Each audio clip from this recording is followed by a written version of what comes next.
red coat. All right, here we go, guys.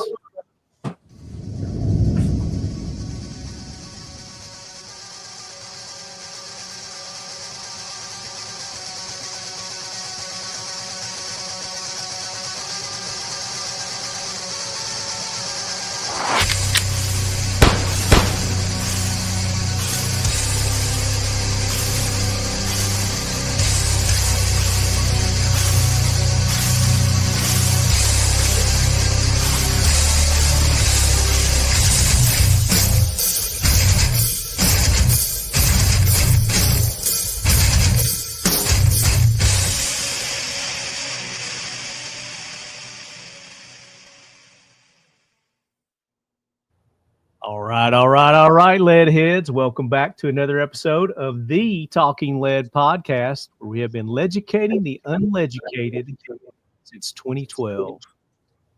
13 years of dishing out the education here on the Talking Lead podcast, and we are glad to be continuing this leducation with the episode that we have today. I'm going to get into that.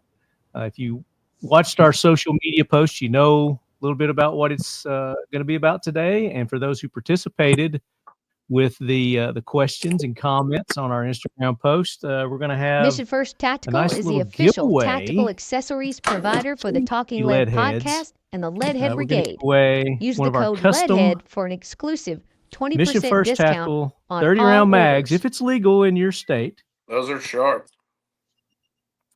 So those are the prizes that we're going to be dishing out for participation today. So thanks for those who participated in advance. If you didn't get an opportunity, make sure you go back to our previous episode. This is the one that we had some former and just recently retired military fellas on, standing up or standing down. It's the military's COVID vaccine mandate, the discharges and executive orders that just came out by Trump, and kind of help some of the men and women who aren't familiar with that navigate and maybe get some ideas on how they might need to go about handling this new opportunity that Trump has introduced to everyone. So go back, check that out. The video's on Rumble. I did post the video on YouTube. I know I said I was going to quit posting to YouTube, but I'm going to give them another chance to see if maybe they've changed their bullshit. But I highly doubt it. So go to Rumble, subscribe on Rumble. That's where you're going to find all our videos is on Rumble. The audio still goes to YouTube. If for whatever reason you're listening to our podcast on YouTube, more power to you. Enjoy. But this episode, we're going to be delving a little more into the executive protection topic. We did a few episodes back where we had several executive protection specialists on the show during Trump's first assassination attempt. And I just kind of wanted to educate people on the basics of executive protection. And we had some great guys on that episode. One of those coming back this episode because I want to deep dive into more of what his company is doing, because I didn't realize the extent of services that they do offer with the SAPS, Squadron Augmented Protection Services. Ladies and gentlemen, Bryan Seaver is joining us again. Welcome back, Bryan. Hey, Marty, how you doing? Doing well, brother. Yeah, I good love to see you. Your back drop there. That's a little better than your garage that you were in last time, I think. Yeah, we're making movies now, so I did a little bit of Humphrey Bogart over here. That's right. We're going to talk about that too, because I teased it a little bit on the Instagrams. Last podcast had Lee Jackson on with us also. He's joining us this episode as well. But we did tease it a little bit last episode. You guys had a little production going on there this past couple of weeks, and we're going to talk about it. And we're lucky enough to debut it here on the show. So thank you for trusting us with that.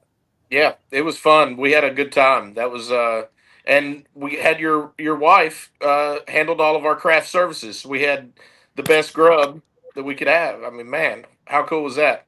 She is a jewel. We're not married. She's not my wife. But, Well, my apologies. I mean, I get that all the time. We've been dating for so long. I mean, people think we're married. So Gotcha. I just don't want her listening to this, and you know how women, you're like, oh, he's telling people we're married now. Oh, Yeah. Well, yeah. Well, gotta make an honest woman out of her, Marty. It's more likely, Marty, that she's going to ask, "Why are you not married?" No, we've been down that road. Been there, done that.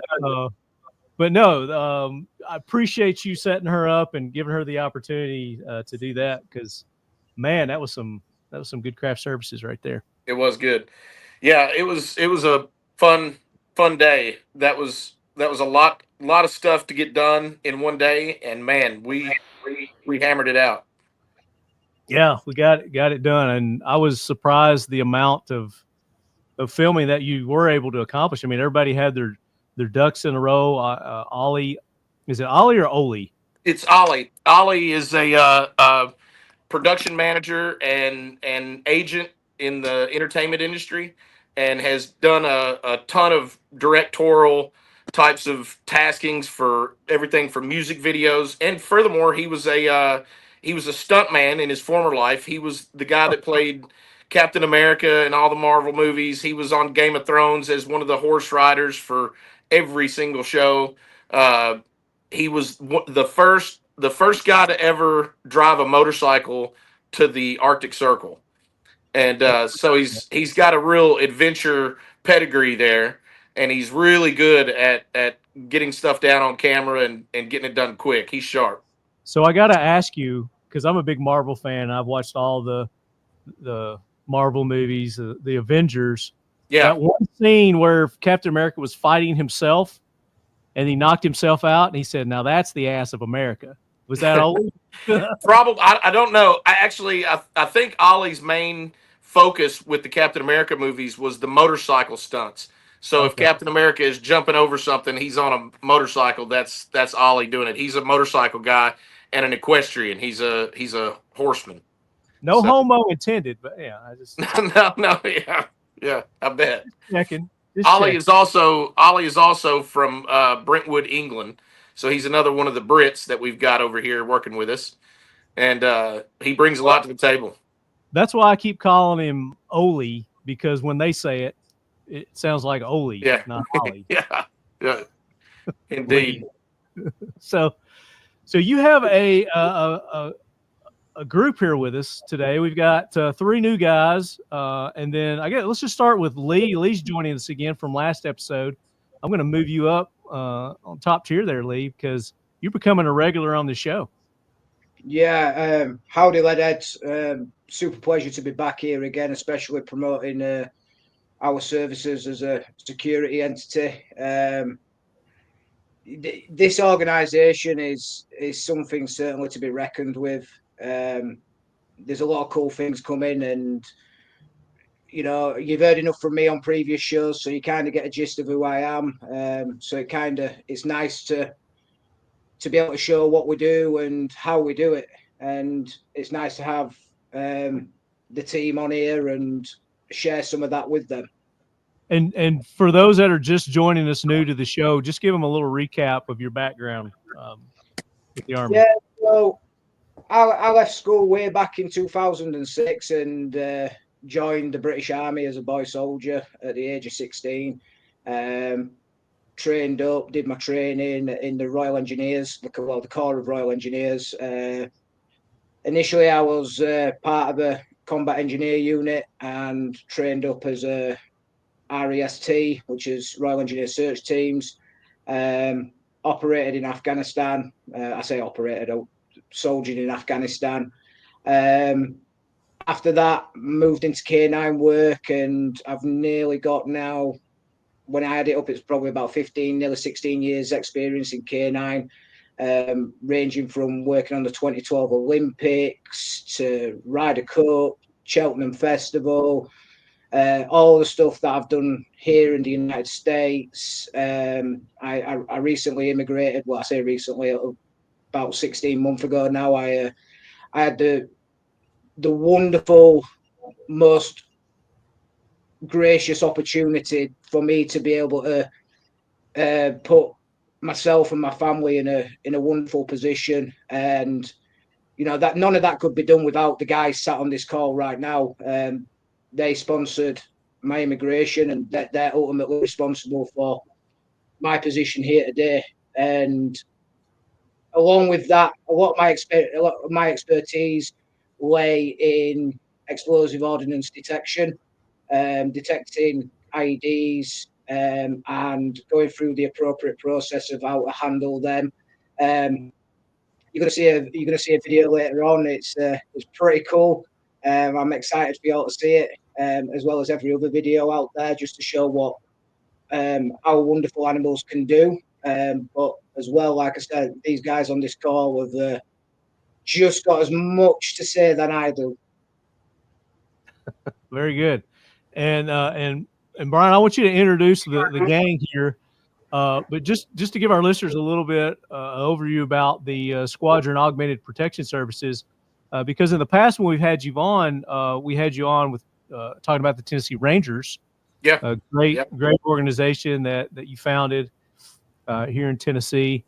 At the time, I don't think we really talked about this, but we talked a little bit about the other company, Fence-Bridge. Yeah, Fence-Bridge. exactly. So the Tennessee Rangers, we are a nonprofit charity, and we do a ton of emergency management work, emergency response, all types of catastrophic relief. We come in as the first people on the ground that a person will see when their home is hit by a tornado, when their belongings have been swept away by a flood. But also, we are a brotherhood. We are a kinsman redemption group in a lot of ways. We work really hard to make opportunity for our membership, and with that comes the ability to employ our membership.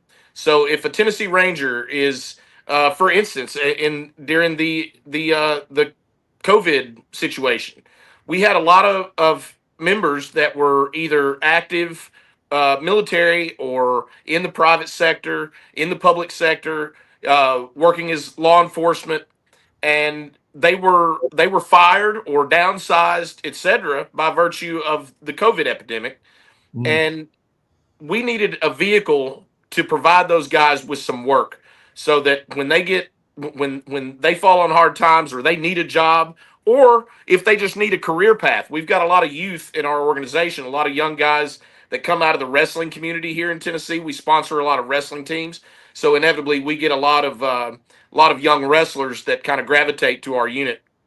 And these guys need a job, they need a career path. And we created SAPS as a subsidiary partner of the Tennessee Rangers to be that vehicle, to be that employment vehicle for those gentlemen. And we've been in business now for over 3 years, and we have the best clientele, we have the best personnel, and we have really created ourselves as a fixture in the Nashville community. Having said that, we do a ton of work overseas and have spent the entire creation of SAPS working overseas in different environments in different countries, with different types of tasking. So it's been a real adventure over the last few years. Having said that, we've got on the panel my COO and my CFO, as well as our lead K9 handler. Lee is our director of K9 operations, and Will Hammond is our lead K9 handler. Will Hammond is a 82nd Airborne veteran, Afghan combat vet, and was a K9 handler in Afghanistan. Pretty cool. There's actually a really neat video of Will working his dog in Afghanistan and giving an interview. I believe it was with Army Times or one of those. Will, you'll have to correct me. Yeah, one of them was actually National Geographic, and the other one, I believe it was like some network, within the Army. Yeah, National Geographic. Wow. Will does a great job with us, and his dog is Titan, who makes a grand appearance in our video. You'll see Titan doing a full a bite suit work, and Titan normally doesn't do that kind of work for us. Titan is typically a bomb detection dog, and we use him extensively in our work in all of our venues around town, around Nashville. And Titan does a great job, and Will is his handler. Will's also a former police officer, and even a police officer still to this day, and works with us and leads the way on the K9 front. Very cool. Well, welcome to the show, Will. Glad to have you on. Thanks for having me. I'm happy to be here. Look forward to hearing more from you. Yeah. And I got to hang out with Titan a little bit. Titan's quick. He's fast. he likes his chew toy. I still got a little bruise right there on my pinky. He likes my ass. That's all I know. Yeah, he ate Lee up in the bike suit. I got a picture of that too. So. Moving to the right, we have our COO. We will call him Pink on this podcast. Pink is a longtime associate of mine, a great friend of mine, and I believe the first time I met Pink in person, he had transported 2 Pelican cases full of rifles and pistols to me while I was on tour with a celebrity, and I had just come out of Canada, and I was back in the U.S., but I couldn't make it back to home base to recover my guns that I couldn't have in Canada, and he flew them to me, and my team was then equipped with firearms. Pink is a U.S. Marine Corps Scout Sniper and a maritime security expert. He has worked extensively off the coast of Africa as a maritime security personnel, and also is a linguist. Pink, how many languages do you speak? Don't be shy. These days, I'm usually sticking with just the English and the Spanish, the ones that I'm perfectly fluent in. I do have a gift of being able to immerse myself in other languages and just pick up on the nouns and verbs. And you just gotta get out there and put yourself into situations. And I think everybody would be very surprised at how quickly they can pick up a foreign language. But over my course of time working in maritime security throughout the Middle East and Africa, I was pretty solid there for a good bit with my Arabic and my Swahili. How are you with your British? I have a terrible British accent, but you put a couple whiskey drinks in me, and I'm certain to start it up. You usually only hear it after I've been watching too much soccer on the weekends. I'm a big soccer fan, so after yelling at my team for losing on Saturdays or Sundays, I'll develop a bit of an accent. But here recently, given the majority of our international work that I've been tasked with, I've been practicing my Creole lately, and especially living down here in Key West, there's no shortage of people that I can practice with. So everywhere I go, everywhere I go, you can hear me just jabbering out "sac passe, naboule, naboule." They love it down here.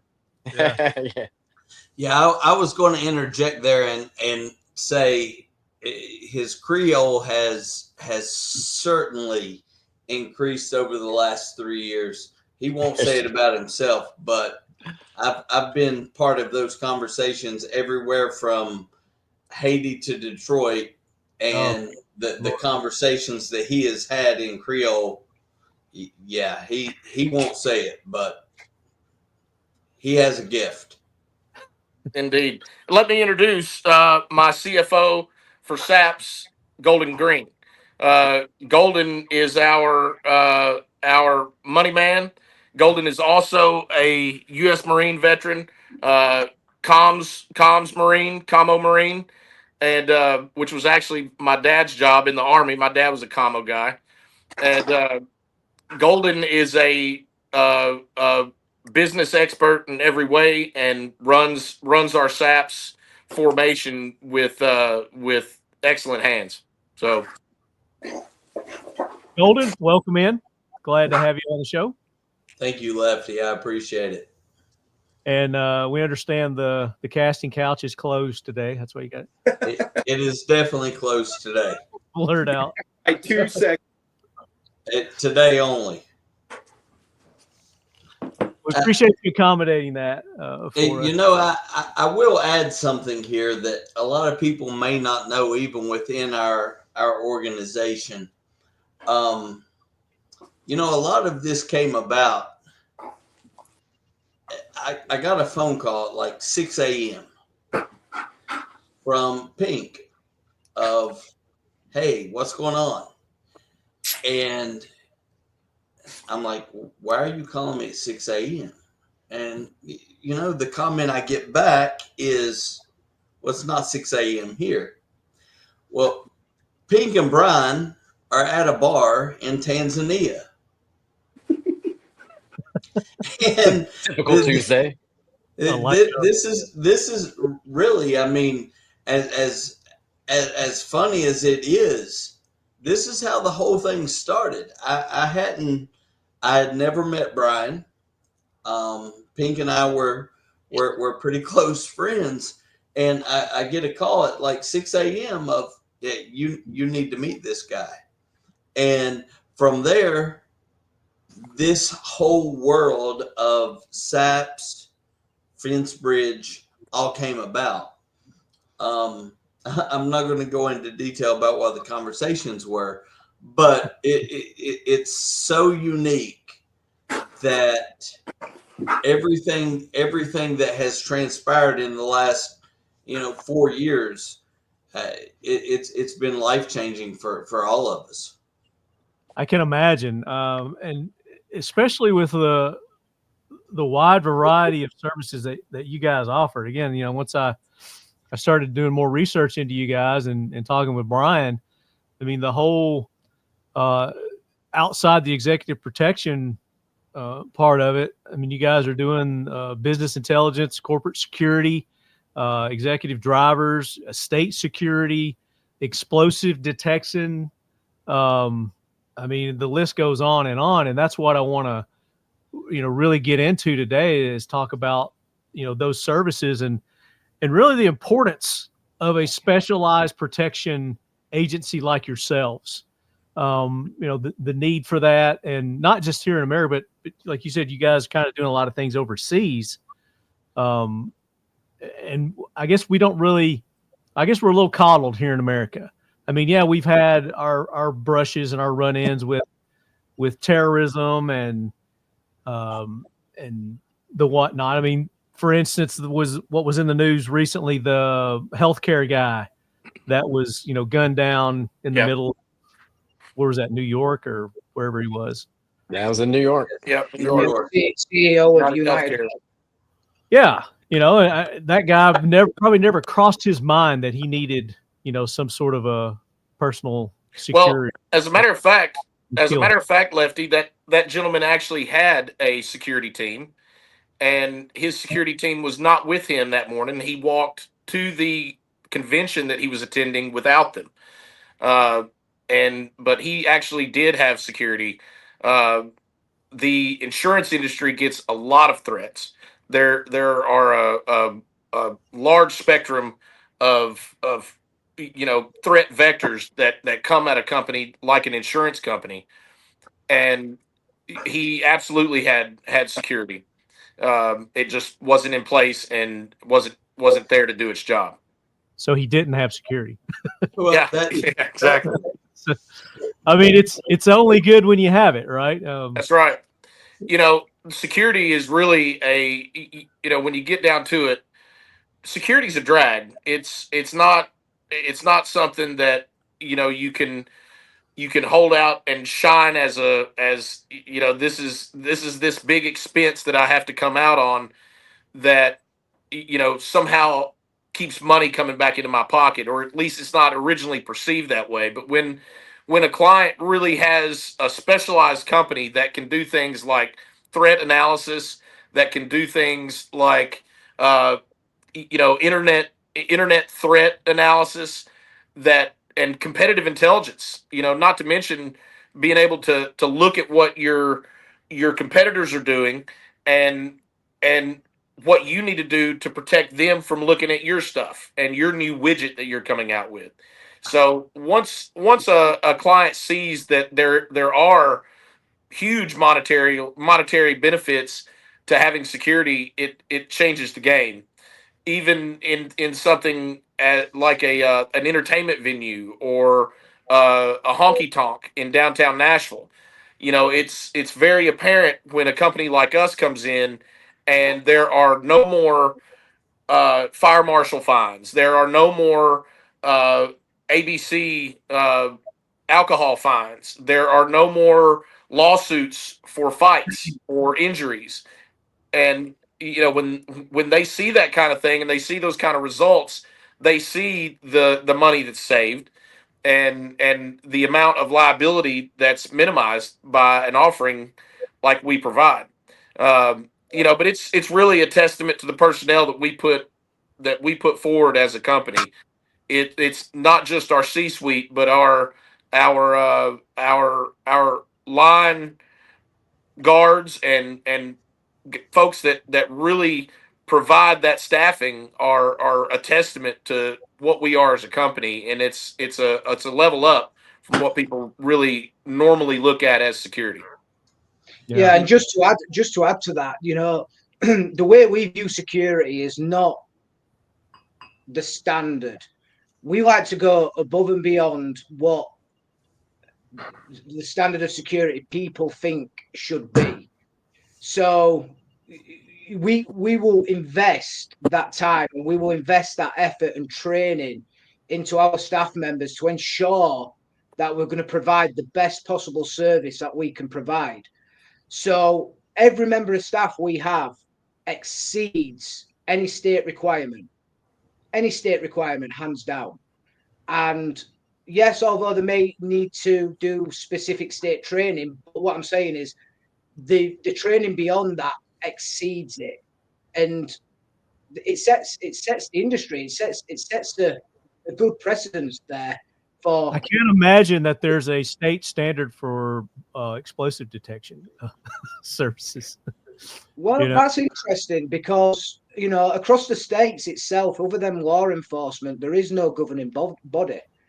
There is no governing body for K9. There is no governing body for search techniques or detection techniques or IED recognition. There is no governing body, which is a shame, especially within the climate we live in. Yeah, it's a shame that the security industry. I don't think there should be a government agency involved with that, and I hate to cut you off there, but I think there should be an industry standard. You guys should get amongst yourselves and come up with. Exactly. I think we're in the process of that. Keep the government out of it.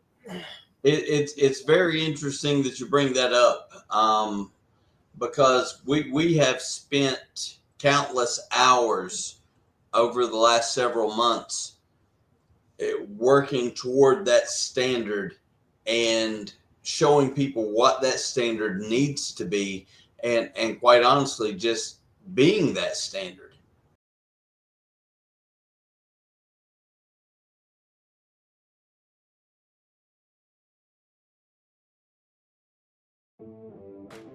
Today we're cleaning the SIG P365. You're going to want to follow the SIG guidelines for disassembly and reassembly. You're going to want to take the firearm apart, put it out piece by piece, and then you're going to grab your favorite SEAL 1 CLP Plus product. Whether it's paste, liquid, or aerosol, they're all going to do the same thing. Today we're using the paste, and you can see that it comes out and it spreads very easily. Using the nylon brush, you're going to go in and you're going to cover the entire firearm, inside and out. We are safe on all metals, plastics, composites, rubber, wood, leather. So you're going to go piece by piece, putting it on there, wiping it on to clean it. Then you're going to go back and you're going to wipe it off. Remember, SEAL 1 is a wipe on, wipe off process. Use Q-tips to get down in the little nooks and crannies that the microfiber cloth does not get to. Wipe it all off, and do not forget to do the magazine. Periodically, you're going to want to take the magazine apart. SEAL 1 is a proud sponsor of the Talking Lead podcast and the Leadhead Brigade. Use the code Leadhead for a 25% off discount. Get it together. You're going to perform a function test, make sure it's operating properly. and then you're done. Remember, seal one and done. Yeah. I think you guys are, that, especially in this area of the country. I think you're kind of new, and you've started a whole new concept. And I want to get into that, and I want to talk about how this all came to be. If you guys want to go into the details of that, but before we get off, this topic, the need for these type services seems to be increasing. And what do you attribute that to? Why do you think the need for the outside agencies to come in and provide personal protection, and whether it's the internet, whether it's physical or some unseen things, why do you think that need is growing? Well, Bryan touched on it briefly in being proactive. We're very proactive in the things that we do. I know with certainty that our approach to the way things are done is much different than other people. I mean, this security as a whole is a very reactive industry, and we've spent a lot of time and a lot of money to be proactive in those things. The way the world has gone is so many people that have never thought that they are at a security risk really are, whether that is directly a physical threat, or that that is somebody is trying to steal my identity. And we work in all of those scenarios where this has been an industry that we are a drag on the bottom line. Numerous times, I can't tell you how many times I have heard, well, we've not had an issue yet. Well, when you do, it's going to cost you millions of dollars.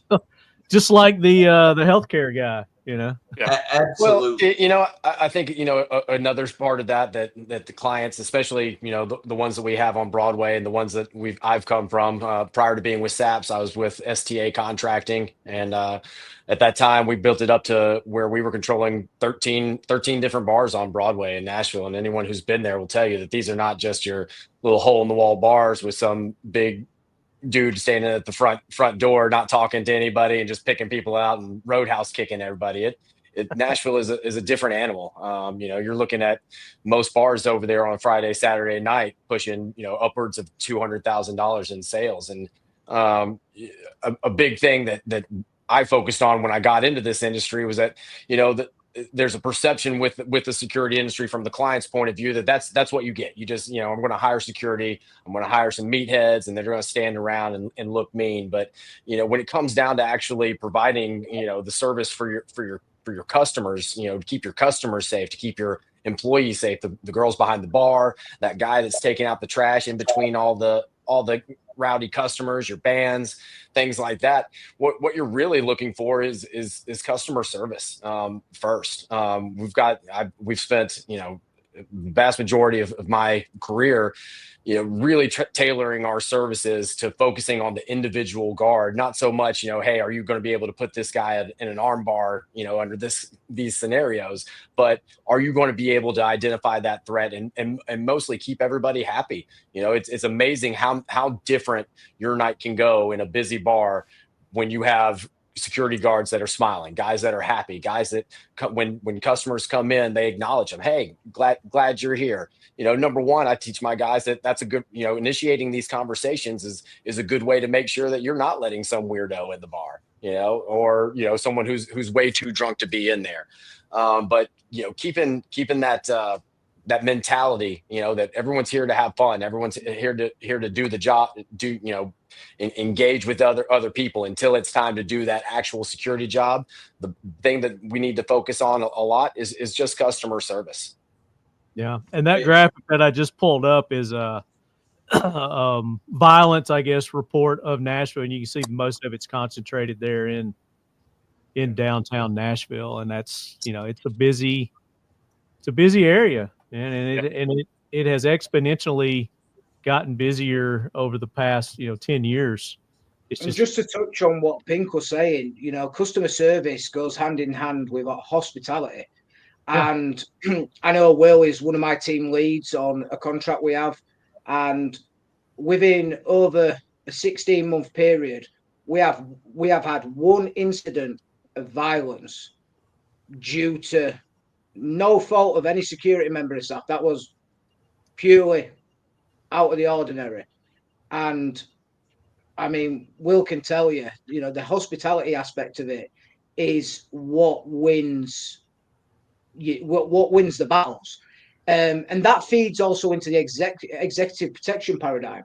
It feeds into that area when we're talking about being diplomatic, and when we're talking about customer service and that. It's absolutely, your image is everything, and being hospitable is everything. I mean, Will, you tell me. I agree 100% on Pink's front and on Lee's front. The thing I'm noticing is something I noticed too in law enforcement is there was a period of people, it was, a bunch of hammers. Let's see a bunch of nails. And that was the kind of the mindset going into it. And instead it became this thing of de-escalation and being able to use your head. So you have to use your physical body less. And what I mean by that is when you go into a situation, half the time I can talk somebody out of the door without even having to touch them. And all that is because of the mindset, right? They're in an intoxicated state. Most of them are ego driven, and they're not there to just have a good time. They're there to provoke people. And it's all about knowing how to feed that with what needs to be said or done in the situation and reading the environment. Now, what makes us different on a huge front here, and Lee can back me up on this, we've been told on countless occasions that would have gone a lot worse if that was a different security team. And what I mean by that is it's okay to let somebody win verbally. If you can get them out of the door and you can make sure there's no liability factors, there's no complacency taking place of the other scenarios going on. For instance, I had a guy, so one of my tics is if somebody puts their finger in my face. I can't do that. That is something where I really struggle. And I have to separate myself because, it's a switch. So we all have them.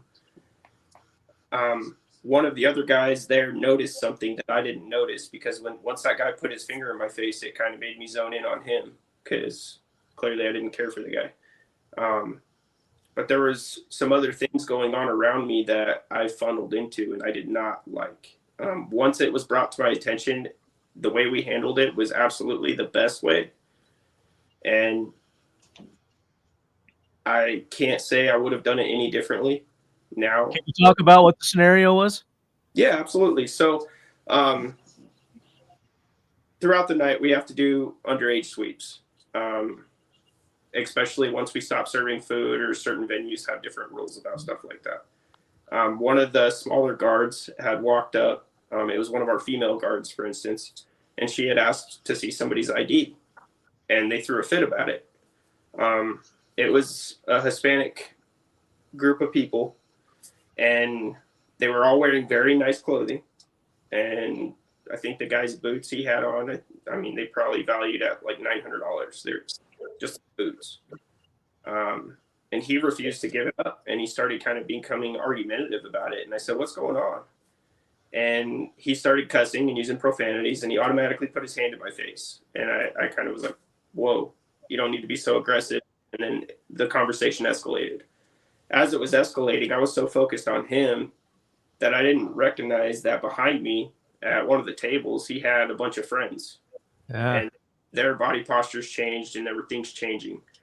And that was all something I didn't see changing. And then the reaction I had from one of the managers there was different. Normally he's very supportive of my decisions and stuff. And I was like, "They got to go right now."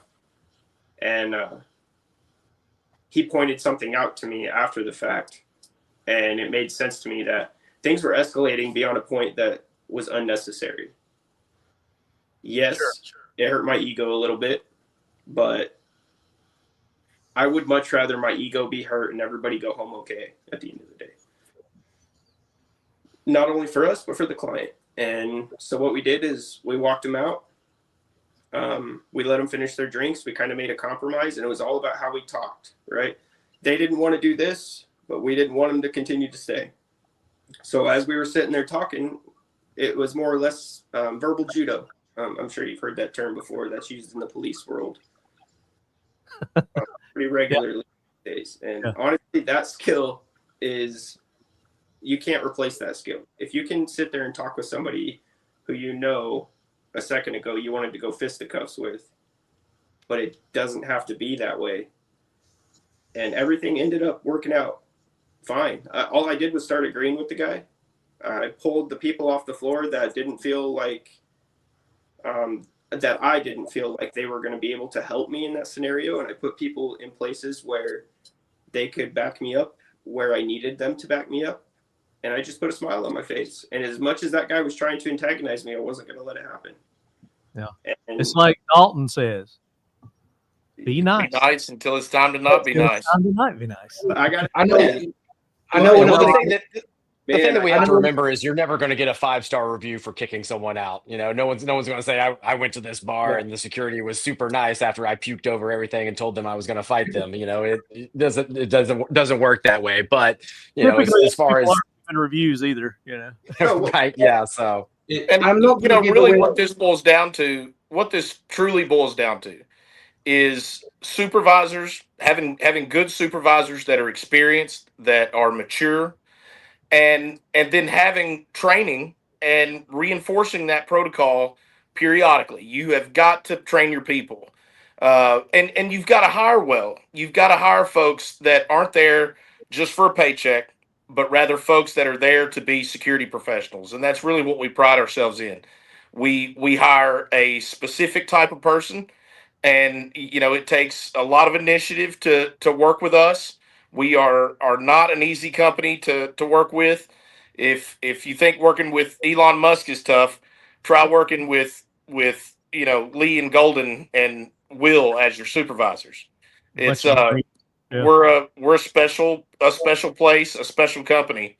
And you know, a lot, you mentioned you didn't realize all that we do and the level of capability that we have, especially when it comes to things like weapons handling and medical, you know, medical services, medical training. You know, it's something that's really needed. When you look at that graph and you see that that's where all the violence happens in downtown Nashville. Well, it's also the biggest target for terrorism in this state. And you know, having individuals, we have a lot of armed personnel downtown that are working in the most vital venues in all of the state of Tennessee. And you know, having somebody that can actually deal with a threat and analyze that threat as it approaches is super vital to the safety of a place like Nashville when you get down to it. And these venues are realizing that in quick fashion.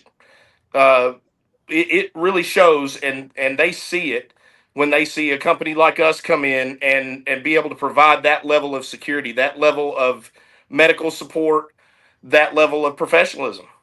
Yeah, and you're going to need the medical capabilities and skills a lot more than you're going to need the firearms, you know, in situations like downtown Nashville. It's used a ton, and our clients love it in that they know that hand in hand. Yep. I mean, when you got chairs flying off of buildings, Jason, all of us. Quick note: that's not one of our contracts. Yeah, and like I was saying earlier on, you know, this all comes down to what Bryan's saying. You know, specific individual with the correct training and the correct leadership. Because what we often see in security is egos. There's a lot of egos flying about in security, and there's a lot of people. Well, we're going to do it this way. We're going to do it this way, and that's my word. That's it. Done, dusted. But realistically speaking, you know, what we bring as SAPS is there's going to be a final word, but that final word is not going to be without advice. It ain't going to be without guidance. It ain't going to be without knowledge and training. And the decision will be based upon that appropriate training, such as, for example, I'm not going to give any tricks and secrets away, but psychological behavior, understanding why an individual is behaving, why they are behaving, you know, understanding something called an unconscious bias. Understanding that they may have had a rough day at work or just broken up with a wife, and having the ability to have empathy. And that's what sets everything aside, is having all that there. Like again, reiterating what Bryan said, great leadership, great training, and a certain kind of individual which can do that.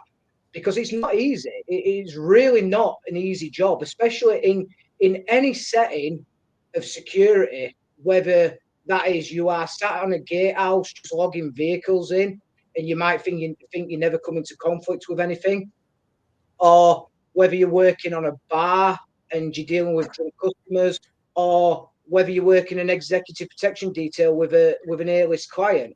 All this training and the fundamentals of it underpins everything in our members of staff and our guys, and what we try to, well, not try, but what we provide as a company.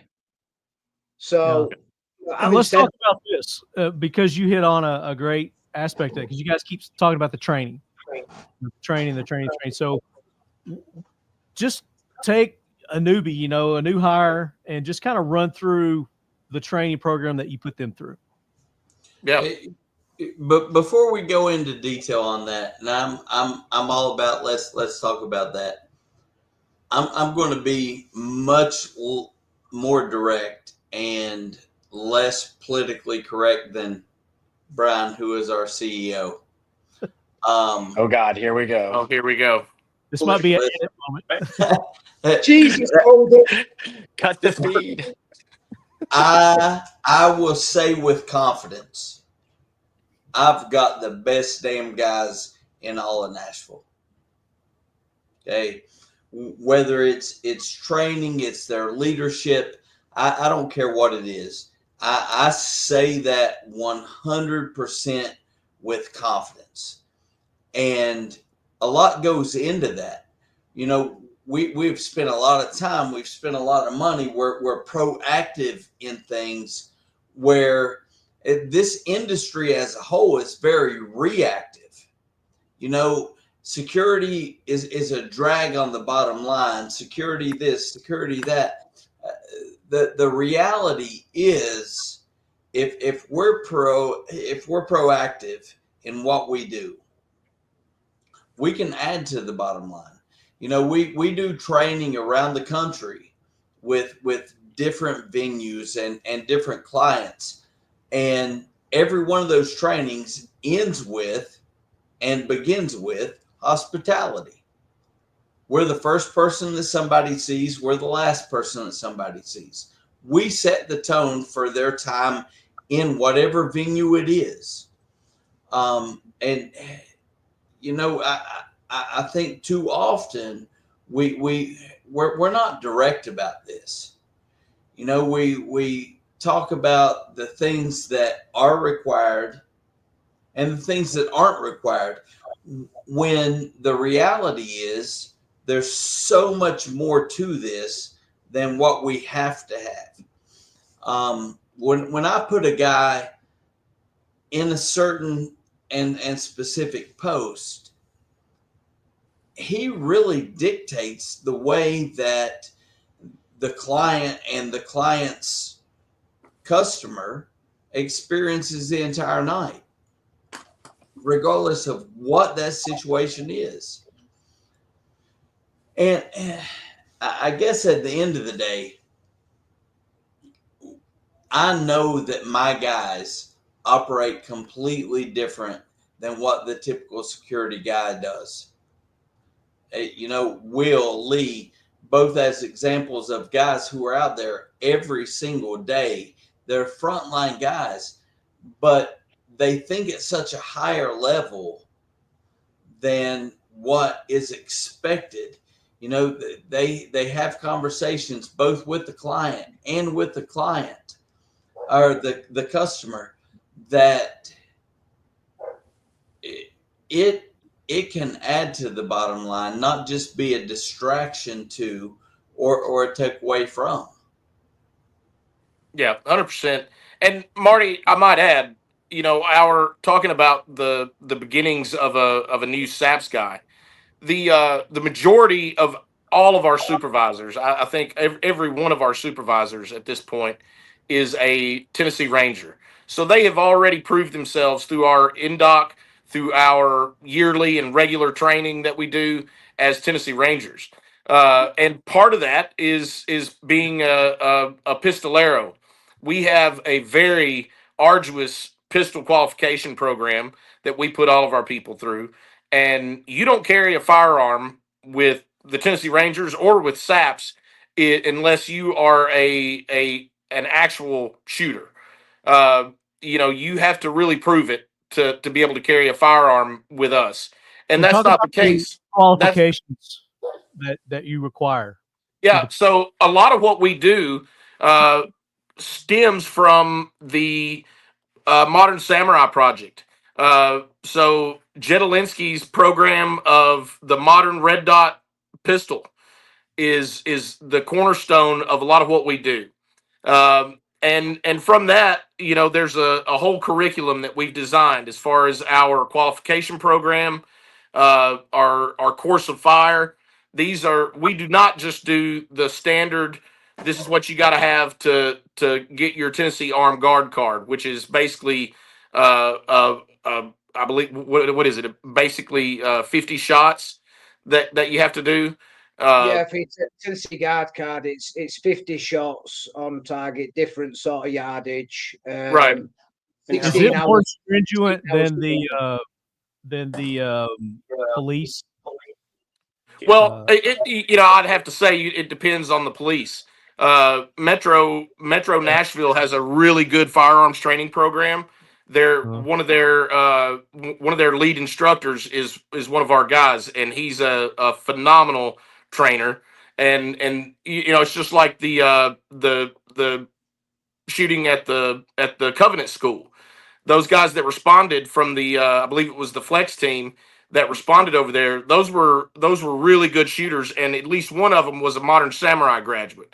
So it's a real essential part of our company that if you're an armed guy working with us, you are a pistolero. Now we also have plenty of armed guard or unarmed guard slots that we service out as well, and those guys have an extremely vital tasking as well. It's not easy being an unarmed guard, and especially in the environments that we work in. We do everything from warehouse security, which is typically an armed position, and we do a lot of honky tonk security downtown. These are some of the most vital venues in the state, and you can't have everybody armed that's working in a security footprint inside of a honky tonk. You're going to have a lot of guys that, in the colloquial, in the bouncer role, the bouncer and cooler role. So, Will mentioned verbal judo earlier. The ability to de-escalate and the ability to have that training. We have, anybody that works with us that anybody that works for us for that matter, but especially folks that it's required by the state. Anybody that is working in a establishment that serves alcohol has to have the Dallas Law qualification, and that's a program on de-escalation, first aid, etc. That's really designed to keep people from getting hurt in alcohol establishments.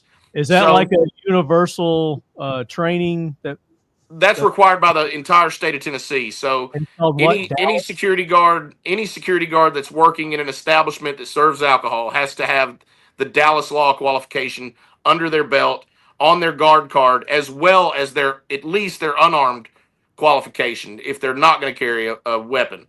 If they're going to carry a weapon, whether it's a ASP, a taser, pepper spray, etc., firearm, they have to have their armed card, and with a specific amendment for each weapon. So that's kind of the qual. I was trying to Google it right here to see what it just. So keep talking. I'll see if I can. Yeah, essentially the Dallas law is it's 4 hours of training. It's 4 hours of online training, or you can do it in person if you can find an instructor. But it's usually done online, and it covers 4 categories. It covers first aid, CPR, safe restraint, and de-escalation. All right, and that's done in 4 hours. Now, I appreciate the state, that's what they govern and that's what they do. But again, going back to it, I don't think 4 hours personally is enough for any security professional to undertake to become somebody who's good at de-escalation, somebody who's good at safe restraint, somebody who's good at CPR. You do an online course. How does an online course teach you CPR? Now, here's what sets us aside that's differently to every other organization out there. We are American Red Cross certified. We have American Red Cross instructors. And them instructors will teach a day's training of the majority of categorization of whether that's generalized first aid, whether that's CPR, whether that's stop the bleed, tourniquet application, naloxone, epinephrine, and under that remit, that's what SAPS provides. SAPS provides that to every employee who are trained to physically do CPR. They come to an actual training session which is dedicated to doing CPR, dedicated to application of a tourniquet, dedicated to applying naloxone to an overdosed individual. And that overall sets us aside.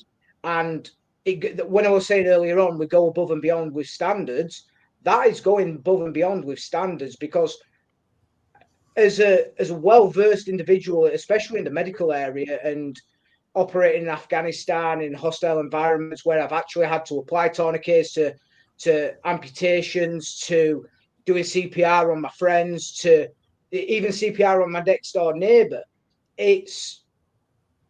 you do not learn that on a course. You've got to be able to get your hands on and have an instructor in front of you and be able to tell you, hey, that's a great technique, or that's an absolutely shit technique. Right. So for our listeners, just real quick, the Dallas Law course, and is this just specifically for Tennessee? Well, Tennessee has it as a requirement with the state commission, but a lot of states have adopted it similar as a standard. Okay. Yeah. This training segment is designed for all security guard officer classifications, armed, unarmed, or employed by a proprietary security organization that holds a license or permit for on-premises consumption from the Alcoholic Beverage Commission or a beer board, or is employed by a contract security company for the purpose of performing security guard and patrol services at a commercial establishment that holds a license or permit for on-premises consumption from the Alcoholic Beverage Commission or a beer board as defined in Tennessee Code Annotated. This segment examines de-escalation, safe restraint techniques, legal powers and limitations of security guards, officers, first aid, and CPR. So just an idea of what this course is covering there. And to put that in layman's terms, it's how to deal with drunk people. Yeah. Yeah. Unruly. Really, that's what it is. Bare minimum. So, and again, I'm going to be the voice of non-politically correct person here. We're different in a lot of ways, Lefty. It's not just the training. It's the people we employ. It's our mindset. We had discussed some of the international stuff that we're doing. For the last 2 years, I've been at the UN General Assembly. We're not talking about we just do Broadway security. Talking about United Nations?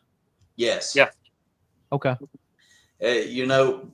Bryan and I were at a dinner 2 years ago with 13 different heads of state.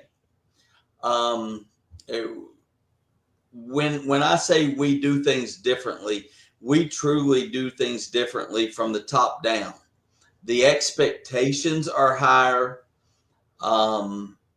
Where you want to go within this profession are higher.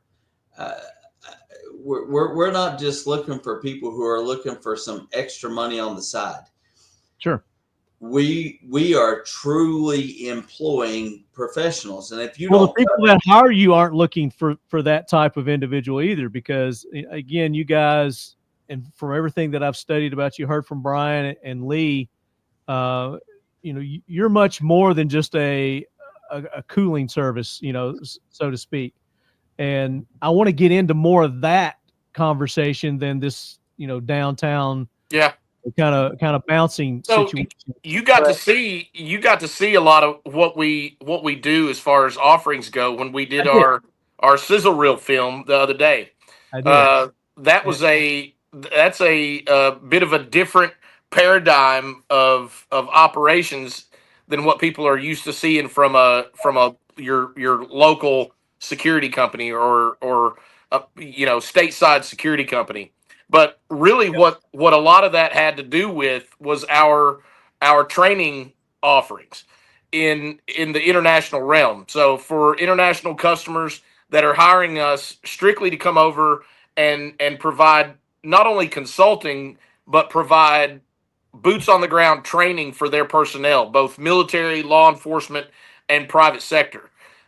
In the last few years, we've been working extensively on the island of Haiti, and most specifically trying to reconfigure and reestablish the Haitian army. It's still very much a political football, and we have branched out into numerous other offerings and endeavors on the island, both private and government sector. So, not to mention. What I want to do is, and I don't want to keep you guys, because we got a lot to talk about, and we want to go over these videos too. So let's go into more detail about these extraordinary services and training that you guys do, because you do offer training services as well, and that's something that I wanted to let our listeners know too. Yeah. And like you said, you're doing a lot of stuff overseas, international. Which video do you want me to play first, and then let's go into details about that particular service that you're offering? Yeah, let's start with our EOD video. So EOD on this video is explosive ordnance detection, not just disposal. You will see that this is a dramatic reenactment of a specific scenario where one of our trainers is coming in and teaching the scenario of how to deal with both detecting a bomb in an operational environment and even in the most acute of situations, actually disarming that bomb. To be frank, if we had actually detected this bomb in a operational environment in the way that looks, we would more than likely have attached an explosive to it and blown it up rather than deal with the actual disarming of it. Yeah. But for the grand drama of this film we were making, we did a full takedown of this device. Yeah. Lee can help with that, but this is both a show of our dog and our explosives expertise. All right, Let's And roll on top beautiful of that- bean footage. On top of that, Lefty, who else really has an explosive robot? Well, we're going to get into that. Definitely want to get into that. If you guys, again, you're much higher level. Alpha 1, this is Charlie 1, Kilo 9 indication, secure area. Show, please. Move back, guys, move back. Ellie! Come on! Good girl!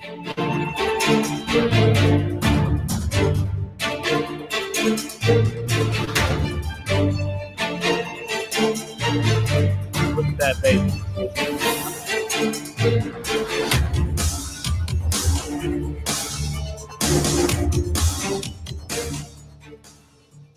Turn down a little bit there. That way we can talk over it.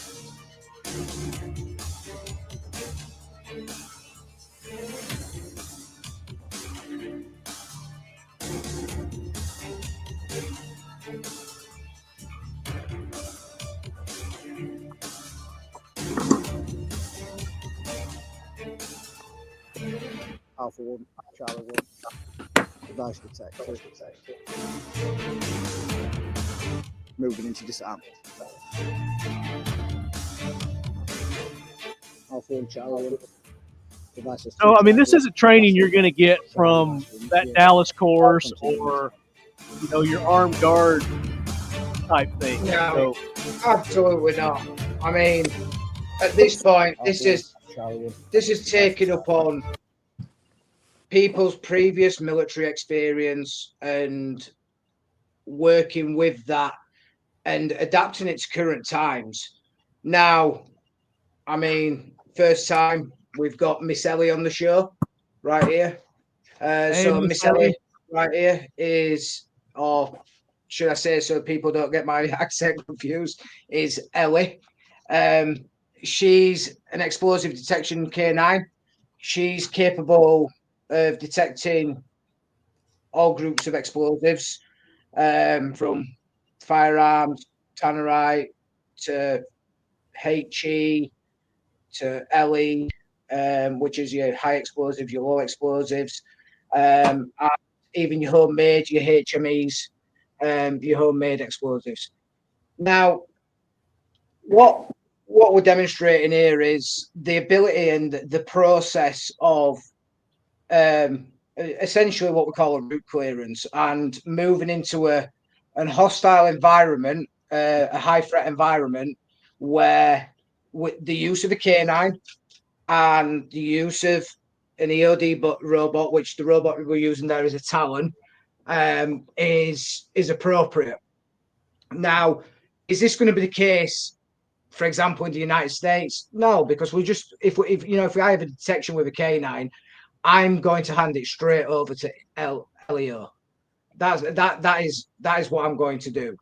But what we're showing here is the extent of the understanding and how we as a security company know exactly what is going off, and we understand the job roles of each and every individual involved before, during, and after the events. Now, when we talk about K9s, when we talk about, especially, let's take Ellie's position as an explosive ordnance detection K9, it's an acute job. It's a very niche and technical job, because as a K9 handler, we're not just holding a lead. We're not just taking that lead, taking the dog out, putting a harness on them. There's hours and hours and hours, and I'm talking thousands of hours of training goes into a dog. It's continuous. It is continuous beyond that, and it's continuous for me as a handler and a trainer, to be able to keep that standard there. And one thing that you notice in the video is how keen her interaction with the device was, but she wasn't interacting with it. You know, we see her nose go in, we see her come out, and she sits and indicates, and she doesn't invade that space anymore. And that's a perfect example of how an explosive detection dog should work. She sits off it. If you notice, she's at a distance. She's sat off it, and we see a perfect scenario of a canine operating in a hostile environment, a high threat environment. Now, as Bryan said, you know, this is an acute thing. This is not necessarily the ultimatum of dealing with a device, because the one thing I'm not going to claim to be is an high threat operator. I'm not the guy which typically would cut the wires. I would go down there and I would blow that motherfucker up. It's as simple as that. I blow the road up to pieces. And there is other options as well. But what we're demonstrating here is we're demonstrating as full capabilities as a explosive detection team. And like I said before, on the process of the K9 going out there, detecting the device. Now, unfortunately, you know, a tiny little bit of negativity here, and I've never had this with Ellie or any of my dogs. However, unfortunately, out there is what you call false indications, and dogs do false indicate. And Hey, Lee, sometimes, how many times has Ellie false indicated, if you could ballpark it? in a live operation, 0. Even in training? In training, ballpark, maybe 3-4 times. They're the best. Let me ask you this. So Will and Lee, I mean, you guys got your training prior to coming to SAPS. You know, you have the experience, the expertise. As you're bringing on new team members, are you training them your skills? I'll go a step further. We have been asked and tasked with training on a national level. Sure, and I get that people hire you to go train their team, but as you are getting new SAPS members, are you passing these skills along to them as well? 100%. And furthermore, these guys are constantly going to training themselves. So, you know, the proper canine handler maintains his student status all throughout his career. So Lee and Will, both as our lead canine guys, are constantly going through recurring training themselves, not to mention going and training others. So it's a real process of studentship. Yeah. And the thing with passing that knowledge on, here's the thing about canine handling. It's, again, like I said, it's no easy task. It's no pick a dog lead up and it's a pet. It's a constant 7 days a week, 24/7 commitment. And when we start implicating training, when we start implicating how we respond to things, it becomes a lot more specialized. Now, passing that training on is absolutely necessary to some people. And for me, to pass my experiences and pass my training on and train individuals, absolutely, I'm all day long open to that. And we do train across, sure. You know, we train that. Now, here's the thing to consider though: not everybody's capable of handling a dog. And it's just like, let's take a firearm, for example. Not everybody's capable of handling a firearm. It's the same sort of principles and fundamentals that we have to understand. And when I say it's a niche job, I'm not saying it's not able to be, you know, people can't get into trainable. You can train somebody, but not everybody takes to it. I get that. Yeah. It takes a lot of commitment. It takes a lot of energy and a lot of effort that goes on behind the scenes, that goes on, you know, away from work. And the same goes for the K9s themselves. And you've got Lily and Titan, Ellie and Titan. Is that right, Titan? Yeah. Did I get that right? Okay.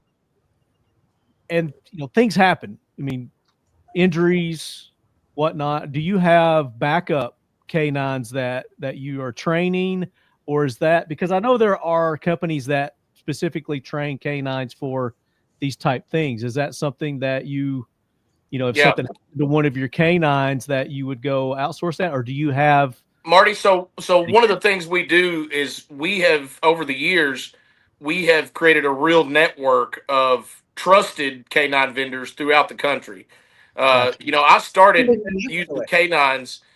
I started using K9s on the Dolly tour when people did not use K9s for explosive detection on a music tour.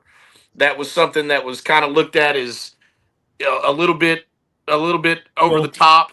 Yeah. And we started doing her world tours, and we knew that there was a different kind of threat level with a star of her level. And it was very apparent that K9s needed to be integrated into that. And Lee was the first individual K9 handler that I ever used on a Dolly tour. But with that, I had to come back to America and install the exact same tasking for that tour. And so I spent many years traveling across the country providing that service to that tour. And with that, we created a real network of individuals that can do that kind of thing. We've got partner vendors all over the country, and some really work very closely with us. So there is never a time that we can't have a dog wherever it needs to be, even if we lose a dog. I'll go a step further, Marty. That's not just that isn't just in the country. That's internationally. There's a reason that right now we are working with 5 or 6 different international clients, governments on providing these type services. Oh, without a doubt. Yeah, without a doubt. I mean, you guys definitely have the expertise. And let's talk about the next area. At least that video cover, because I know that, just before you move on to that, because I think it's important, and it's important for listeners to hear. And your question is a great question. What happens if one of our dogs go down? Yeah. Now, this is why we work in tandem. This is why we have dual teams go out with multiple K9s. Now, the trick is understanding that there's K9 companies out there and there's security companies out there which will endorse a handler to handle a dog they have not bonded with. And this is such an important subject that is negated a lot of the time because you don't get the effectiveness out of the K9 that you desire. Now, Will, tell me what bond means. Tell me what it means as a K9 guy. So everybody likes to look at K9 world, especially if they've never worked in it. They like to look at it as it's a piece of equipment. The fact is it's a sentient being, right? It's a living, breathing, has feelings, it has attitude, it has all the above, and so do we. We're no different when it comes to those things. So the stronger the bond, the stronger the team. And what I mean by that is, yeah, you can take a dog and you can pay these companies that just keep them in a kennel and take them out and work them and do these things. But specifically in our environment, we're around hundreds and thousands of people sometimes. You have to have a dog who you're comfortable with in those scenarios to mitigate the liability of things. Now, the stronger the bond, the stronger the team, the stronger the performance. It all kind of comes hand in hand. So it's important to build those together. A big thing that Lee and I both agreed upon was our dogs needed to be able to be in the same room together and get along. And because there's times where we're working in rooms right next to each other. And then big venues, for instance, the Ryman Auditorium. That's a big venue to clear for one dog. So what we'll do is we'll have it up. And if our dogs meet in the middle, cool. It's not a big issue. The other thing you guys about ever have the occasion to work with police K9 units? Every show. I've trained police dogs, and I actually still to this day get calls from police canine handlers who need guidance because what they're doing is not working. Because there's a lot of companies out there that will just sell you a dog. Yeah. And what people don't understand is they're going to sell you a dog all day long, but it's an ongoing process. And if you don't maintain that ongoing process and that connection and that bond and that work environment, that stuff fades. It's a perishable skill, and you have to sharpen that blade or it's not going to be as effective. And it's in this world, in the private sector, it's more crucial to be able to sharpen that blade than it is in the police world. And what I mean by that is, in the police world, it's a controlled environment. You get to choose when and how your dog's deployed. For us, we're around different people all the time, different venues, different locations, different atmospheres. And we have to implement that into all of our training. And it takes a little bit of finances, but in turn, we get to produce a superior product. And because of that, that's what separates us from everybody else around. Yeah. Gotcha. Yeah. So what Will's saying, and just to kind of highlight this, is I'm not going to mention the client, but when a client turns around and says to you, "You are better than the local law enforcement that we use," that is There's a lot. Yeah, that's a big endorsement. That says everything right there. That's a big endorsement right there. Yeah. That says everything right there. Now, I'm not gonna sit here and go that that's for the for the whole.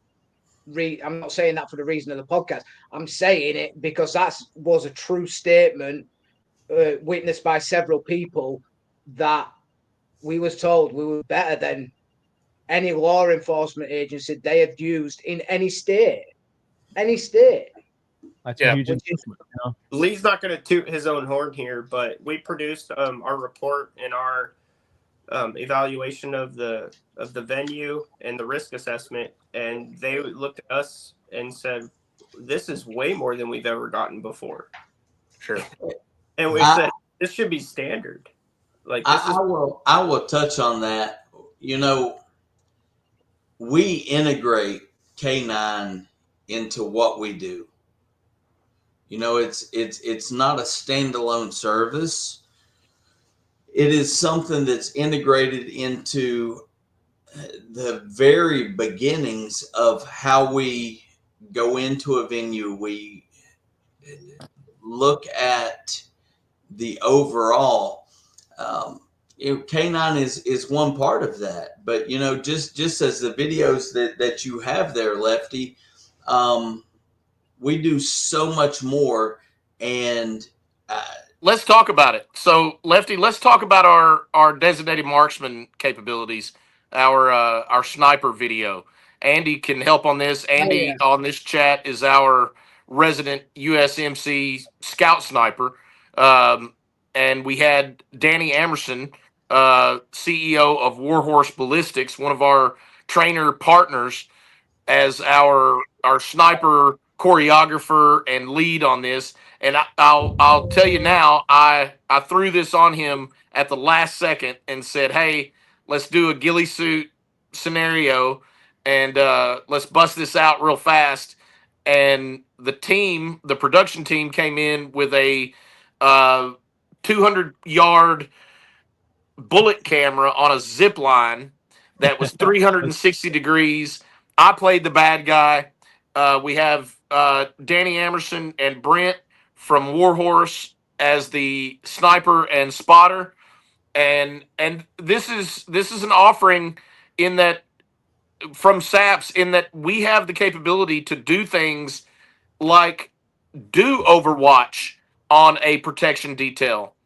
We saw an executive protection failure with the assassinate or attempted assassination of President Trump with a sniper recently, and having a company that can come in and actually have some sense, some on the ground sense of what to actually look for and what to actually be on guard for is essential. And we are the only security company in the state of Tennessee that provides this kind of service, a designated marksman or a protective overwatch kind of service. And this is also something that we can come in with highly trained personnel and provide this training for any international government, law enforcement, etc. So, Sure. and And I get the international aspect of this, and but give me an example stateside to where this service might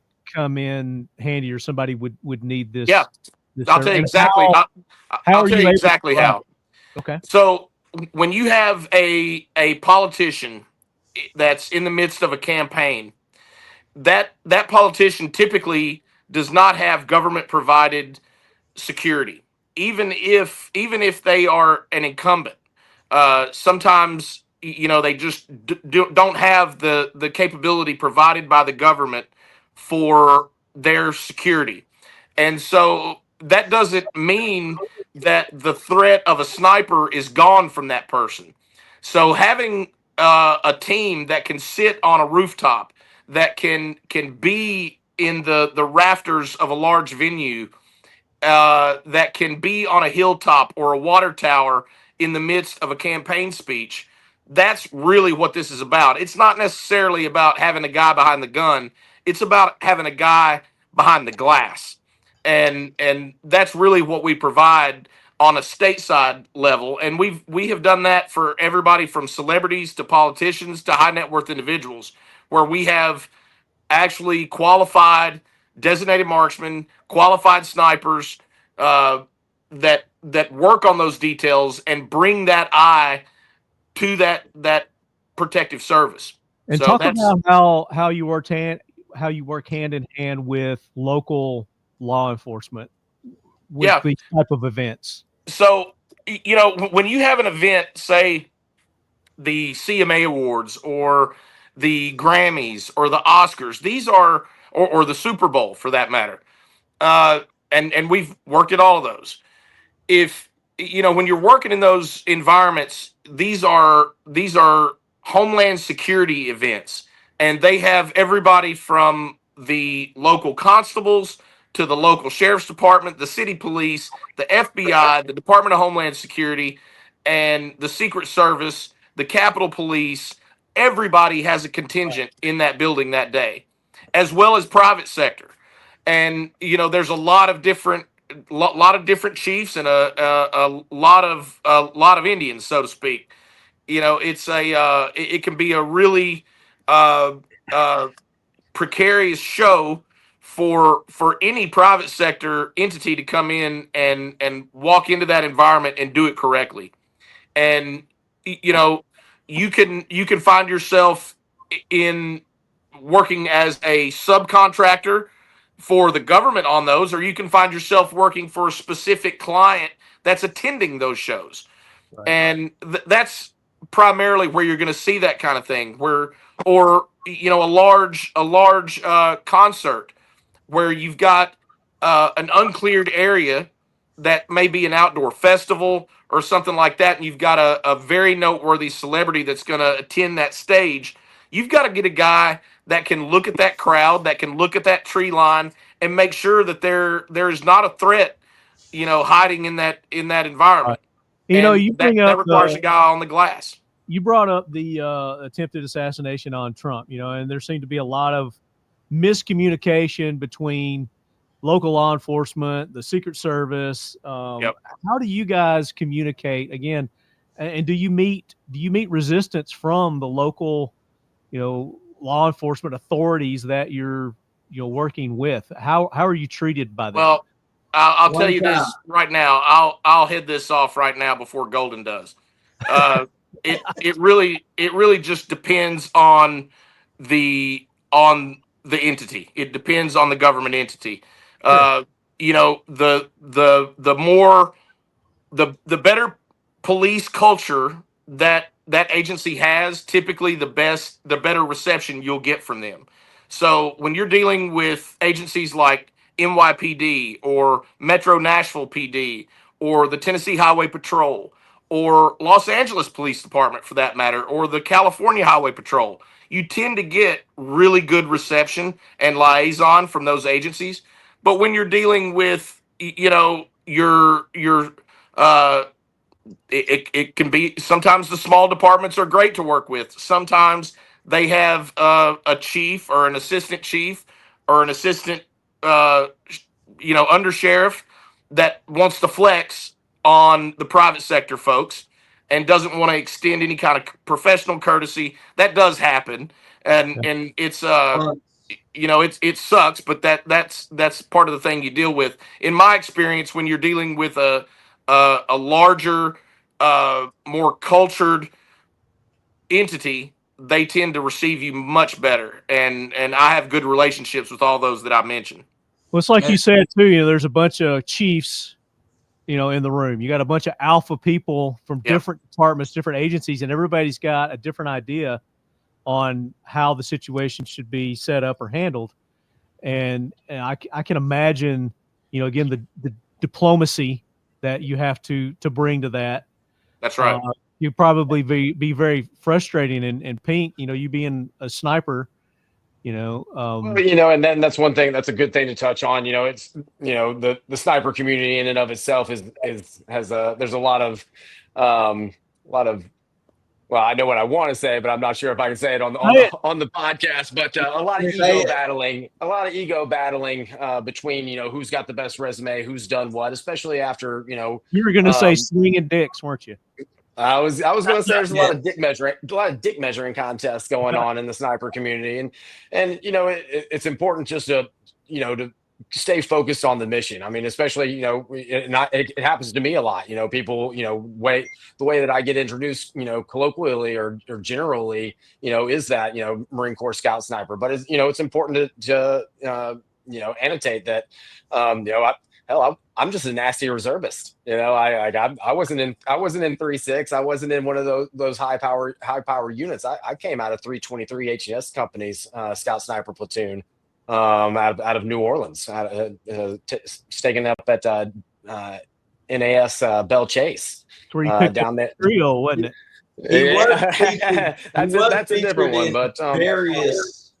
But you know, for the most part, you know, there's a definite hierarchy, perceived hierarchy in the community. You know, obviously, you know, when you're going to meet someone from an Army background, we're going to jab at each other a little bit here and there. But even within the Marine Corps Scout Sniper program itself, you know, we're differentiated between hogs and pigs, hunters of gunmen, and professionally instructed gunmen. I am of the latter. I am a pig, professionally instructed gunman. I got into I was in the line company, just doing your basic 0311 rifleman stuff, and I knew that we had a deployment coming up to Al Anbar, and I remember them all getting everybody online and saying, "Hey, put your hand up in the air. All right, put it down if you can't shoot for shit." And half of them come down, and, you know, put your hand down if you can't run a 300 PFT, a perfect score on the physical fitness test.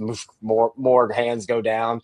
You know, put your hands down if you can't swim. If you don't have a appropriate swim qual, you know, don't try. And I remember out of Lima Company, based out of there in Montgomery, there were about 30 of us still had our hands up, and they just said, "Go get on the bus. You're going to go take the sniper in, Doc." I didn't even realize our unit even had a sniper platoon at the time. And but that was a really fun 3-day surprise of going through that sniper in, Doc, and whittling it down. I believe we started out with 117 candidates for that course, and at the end of the weekend, into the 4-day weekend, there were only 5 of us standing, and out of those 5 standing, only 3 got selected to the platoon.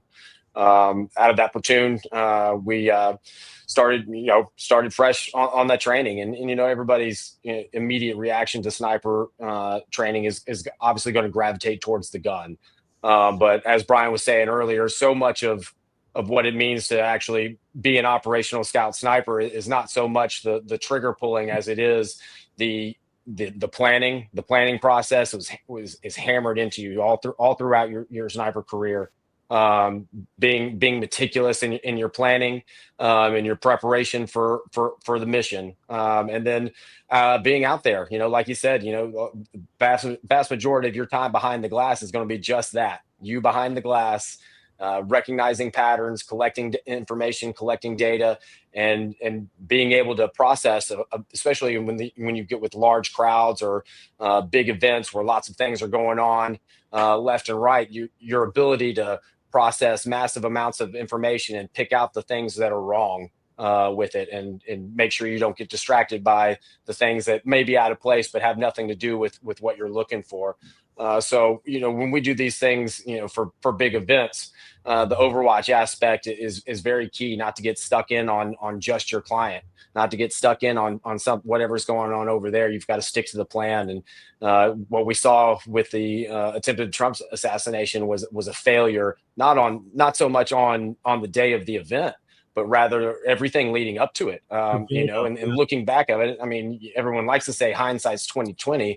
But when you look at the after action reports of these and of that situation, especially the aerial footage and the layout of the farm that the event was held at, it makes you ask yourself, like, how in the world could you have possibly gotten so much wrong ahead of time to leave such a fundamental gap in the security of inarguably, in my opinion, the most important person on the planet.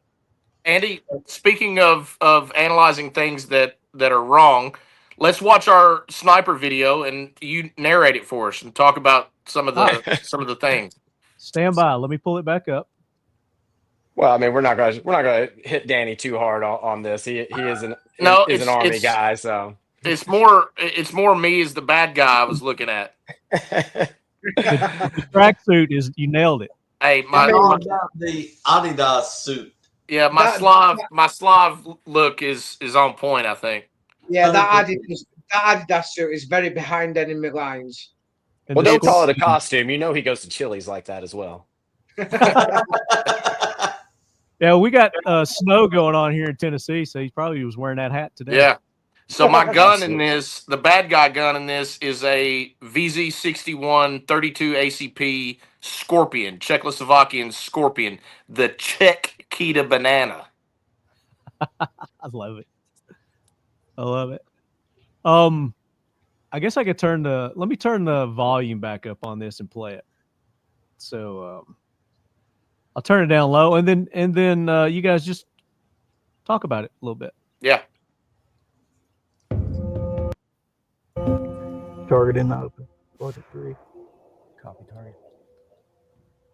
Starting off right there, that's one of the big things that a lot of people don't understand, that, and it actually almost ties back to, what Will and Lee were talking about with a bond between the K9 and its handler. Right. Snipers always operate in teams. This isn't LA. This isn't, Hollywood, where you're going to go out and just be a sniper by yourself. So much of your time in the sniper community is going to be spent with your spotter or with your shooter, developing that communication skill set, because not only are you talking to him, you're also on the radio as well, a whole lot, and it's a lot to keep up with, especially in a high pressure situation. And I guess the best way that I could equate that to a real life scenario for most people who haven't had that sort of professional experience is a lot of deer hunters get it. Everybody's heard of buck fever. That first time that you bead down on that 10 point buck and get ready to pull the trigger, it's not always good. Your hand's not always going to be looking like this. Sometimes it gets a little bit shaky. You start forgetting the things that should be drilled into your head. And I'll be perfectly honest with you. I've seen it in combat operations. I've seen it from school, sniper school graduates. It happens. It's something that definitely has to be ingrained into who you are as a person. And it evolves from your training, and it evolves from your bond with the rest of the guys that you train with. I might add, Lefty. Yeah. Danny Emerson, the guy on the gun in the video, is, I already mentioned, he's the CEO of Warhorse Ballistics. Warhorse conducts all of our in-house security training. So Danny Emerson is also a pistolero. He's a Modern Samurai instructor. He actually went to the Modern Samurai instructor course with me at Brentwood Police Department, and I believe he has a podcast coming up with you soon. That's right. We are in talks. We're gonna schedule to have him and Brent. Is that Yeah. right? Yeah, Brent. Yeah, Brent. we're gonna try to get both those fellas on.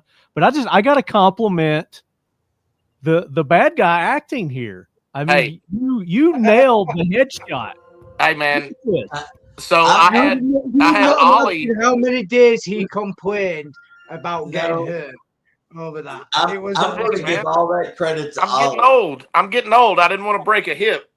No, I mean, it's like you almost hit your head on the tailgate right there. I did. That's all Ollie. Yeah, Ollie being the stuntman he is, was standing over me, giving me the bang to fall warning.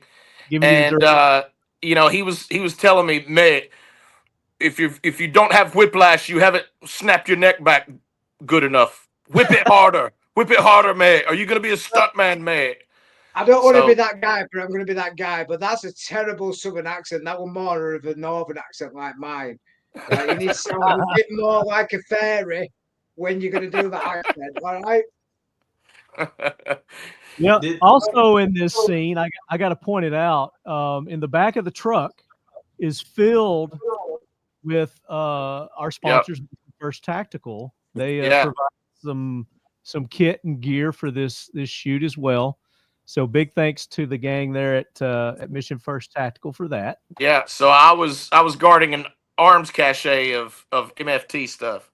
I'm trying to find a good shot of the back of the truck here. There it is. Right. And I've actually been running the MFT outside the Ulster, the Secret Service Ulster. What do you think?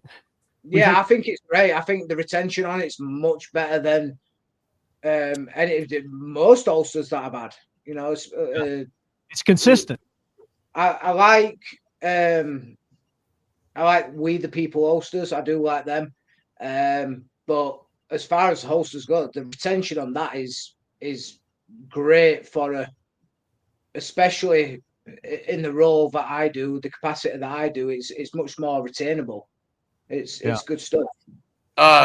Lefty also provided us some belly band holsters that are deep concealment holsters that our team will be using overseas.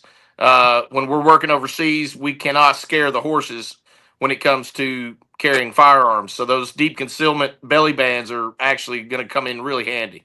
I'm interested to see how your team likes those. So it was really cool gear, and thank you so much for all the gear. Again, it's our sponsors there at Mission First Tactical. Big thanks to Dave and Ryan there for doing it. Short notice too. I mean, they got it here quick. So on that note, let's watch our CQB video. Yeah, let's get into that. So as I'm getting the video ready here, talk about it. Yeah, the CQB video. So this scenario, we're doing an extraction of a high value target, so to speak. So this is both a K9 scenario, a breaching scenario, and a CQB scenario. The challenge was put out to our guys. We want a CQB scenario in a warehouse. What would that look like? How would y'all do it? And frankly, we pulled up with less than 20 minutes on target, looked at the location, and started building what this is going to look like. I might add, almost everybody in the video is a combat veteran. We've got guys that are Army snipers and Army designated marksmen. We've got myself. We've got Lee. We've got our friend Boo in there. Bunch of guys doing work in this environment. Plus, we have Titan and Will Hammond doing a bite suit attack on Lee, a bite suit takedown on Lee wearing the full bite suit, and Titan got him a bite that day, and he was super happy. Yeah, super happy. I would absolutely love, Will, as Titan's doing that. I mean, let's go through the process, but as Titan's going through the bite, let's talk about what he's thinking. Yeah, let's do that. Let me play the video and then we'll break it down. So here's the video.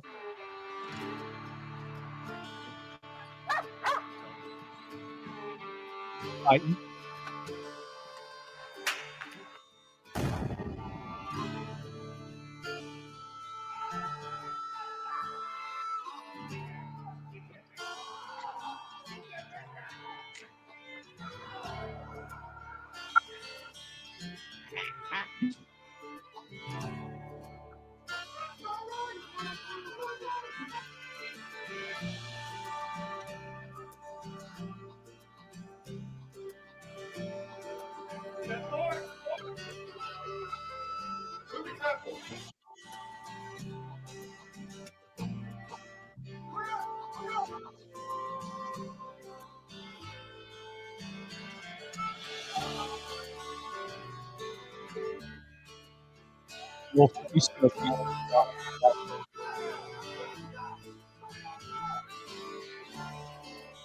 That's my youngest son being taken down as the terrorist and head bagged. And Lefty, I'm going to put you on the spot right here. Okay. You're very connected. You've seen a lot of different security companies. You've seen a lot of different things, and for some reason today, I'm the least politically correct out of our guys. Is this shit you see normally? It just depends on where I'm at, what I'm doing. But from one company that offers all this, no, I don't think I've ever been associated or know to the extent and level that you guys are offering these services, like with the bomb detection, K9 services, the internet security, doing it domestically and internationally. No, I haven't had the privilege to be around anybody. I don't know anybody else that's doing that. I only asked that. I mean, it was a loaded question. I knew the answer to it. Because I am going to be the least politically correct guy here. It's not easy to go in and do an ad hoc CQB scenario and have a production team film you doing it and get it right and make it look right. That CQB is a perishable skill, and it takes a lot of work for a team to really get that done. And it's a testament to our guys that we work so well together that we can go into a warehouse and let a film team chase us around and make that look the way it's supposed to look. But you did it unrehearsed also, and for the most part, you guys were one take mofos. It's like one and done. Here's the thing you don't understand, Lefty, is I am usually the politically correct one. That I'm trying to throttle Bryan back a little bit, but hey, release the hounds, man. There's no inhibitions on this show. So, well, talking about release the hounds, Hammond, Will, right here, has got a beautiful dog, Titan, and this part of the CQB is actually quite a prominent part that a lot of people forget about.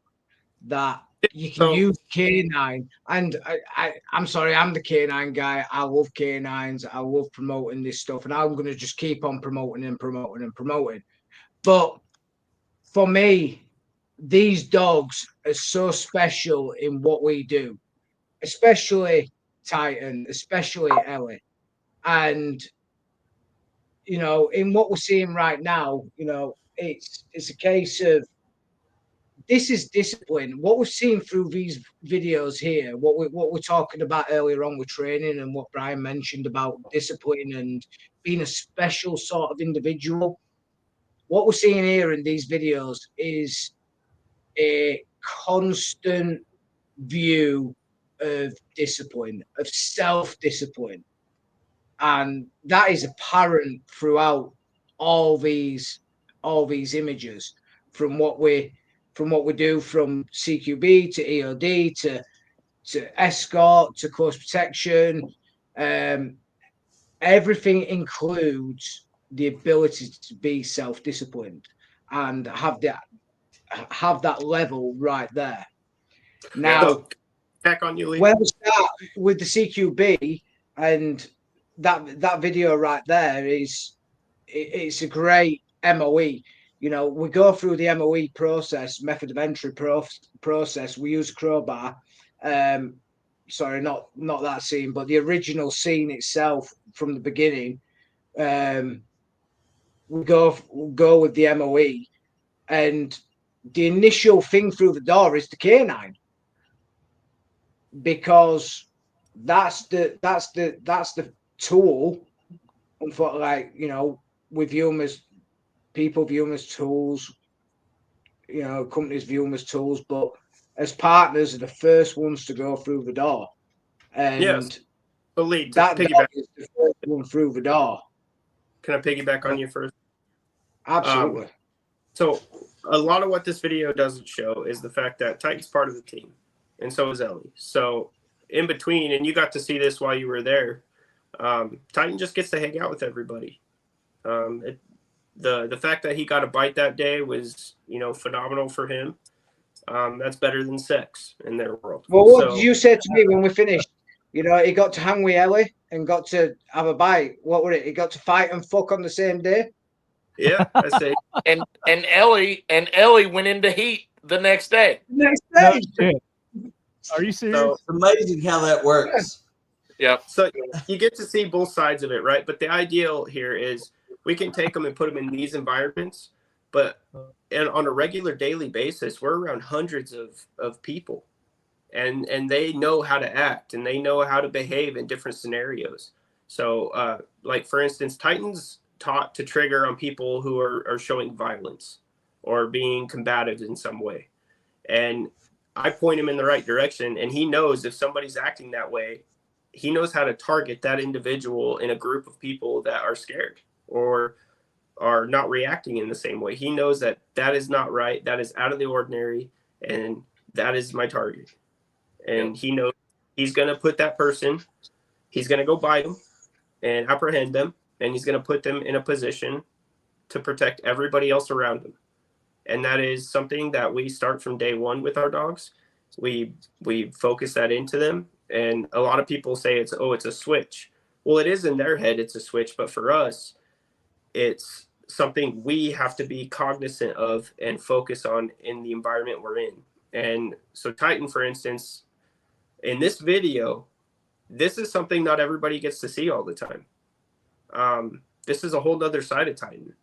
And I'm sure everybody that's on this podcast right now can contest to, they haven't seen Titan bite anybody like that before. And he's been in crowds of, you know, thousands of people at a time.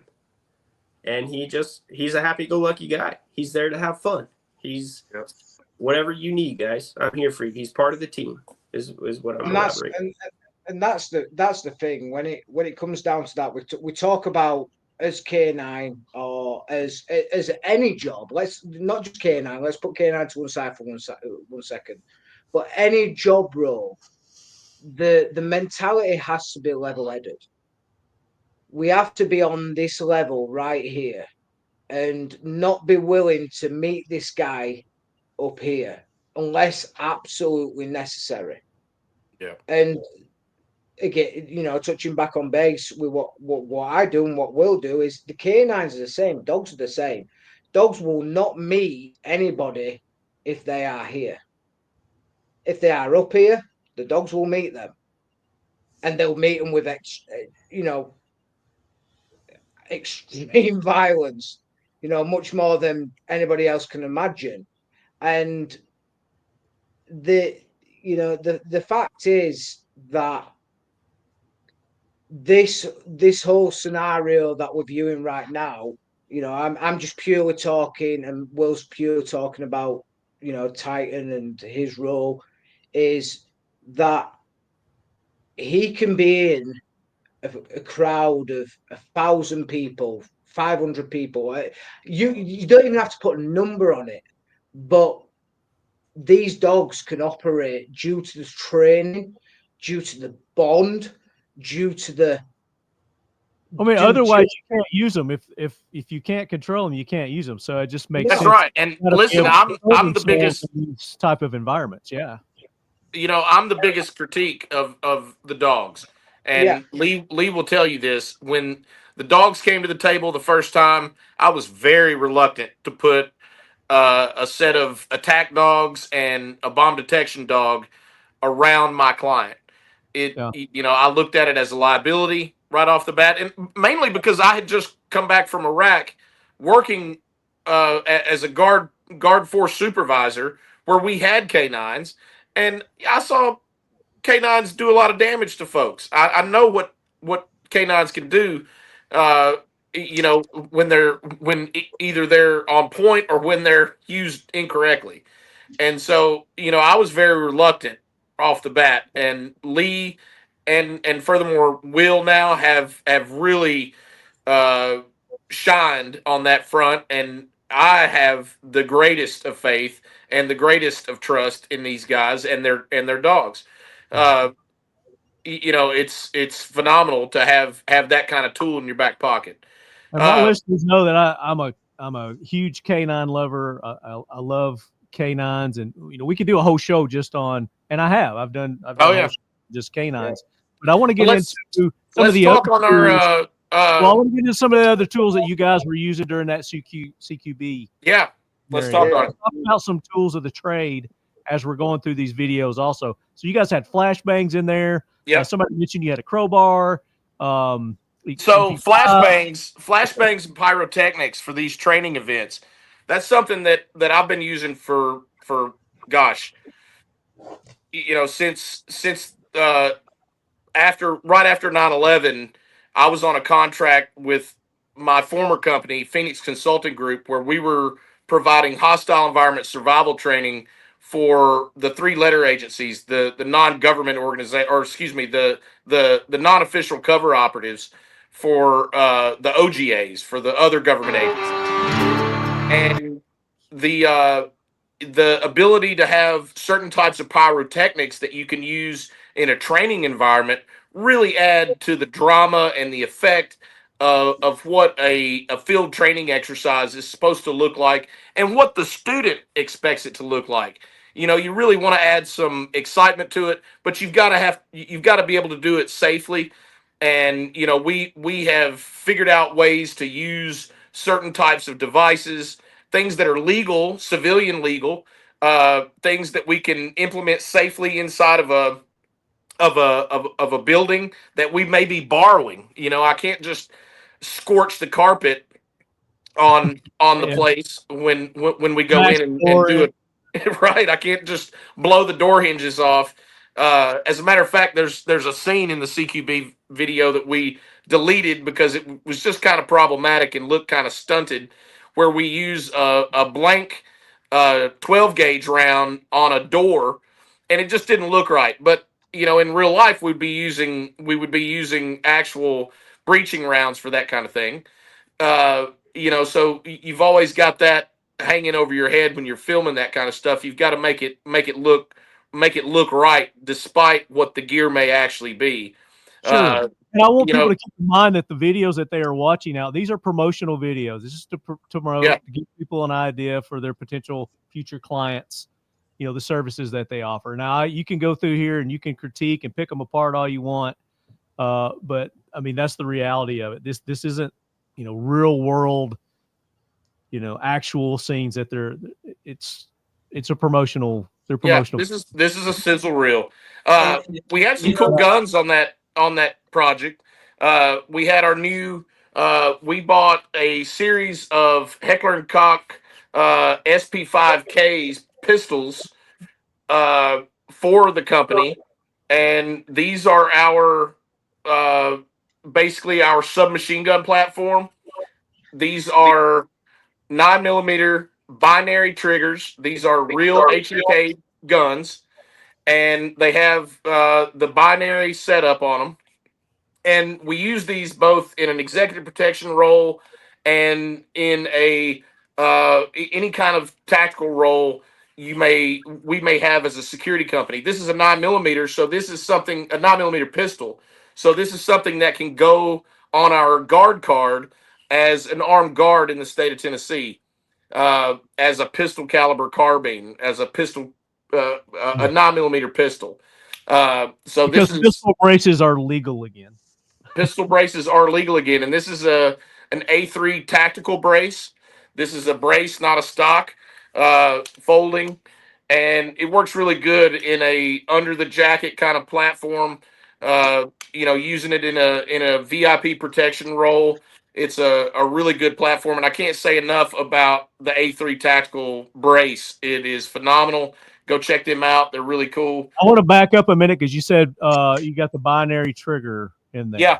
Which Yeah. So if mine- you're gonna have a 9mm PCC, it needs to have the bullet hose function. I mean, that's really what we're talking about in extreme use of these kind of weapons, is having that full auto capability. H&K Parts makes the lower for this, which is a SEF lower.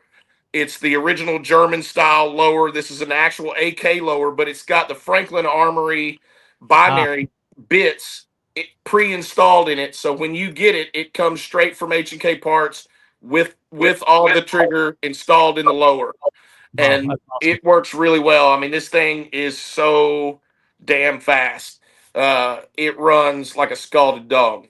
I also was running this gun. So this is a Brownells AR-180 with the GBRS Hydra mount, 6-hour optic, and a PEC 14 on there. Yankee Hill Longboy suppressor. It's they're much quieter. This is a 300 black gun with a 308 suppressor, and this thing's quiet. I mean, really, really quiet. Mod light on there, and it's a this is a shooter. This is a really good gun. And that's what I was running with a PVS 14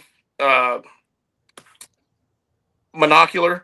I only have one eye, so I'm kind of faking the funk in there as a CQB guy, and having dual nods doesn't work on me because I'm a Cyclops.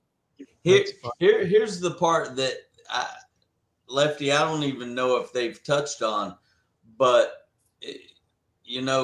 Bryan talks about those things, and that's what we're doing stateside.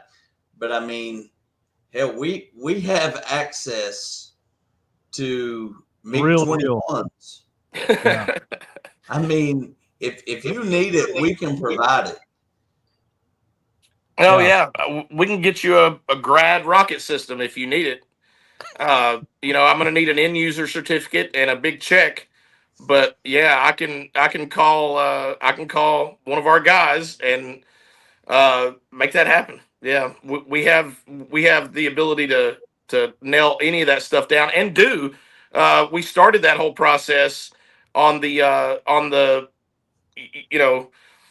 arms acquisition and distribution when the Ukraine war started, and we worked in that whole realm for a good year before we realized how unmanageable it was. But time to stop right there, B. Well, I might add we retained our capability as far as sourcing on that front. So correct. Now, when we had you on, like the original, the very first time we were talking about the Tennessee Rangers, you had a special gun. Yeah. So you guys that's the SAPS pistol, special application pistol, and so we created that. Nashville Plow Works, which is one of our partner vendors. Also, the owner is a Tennessee Ranger.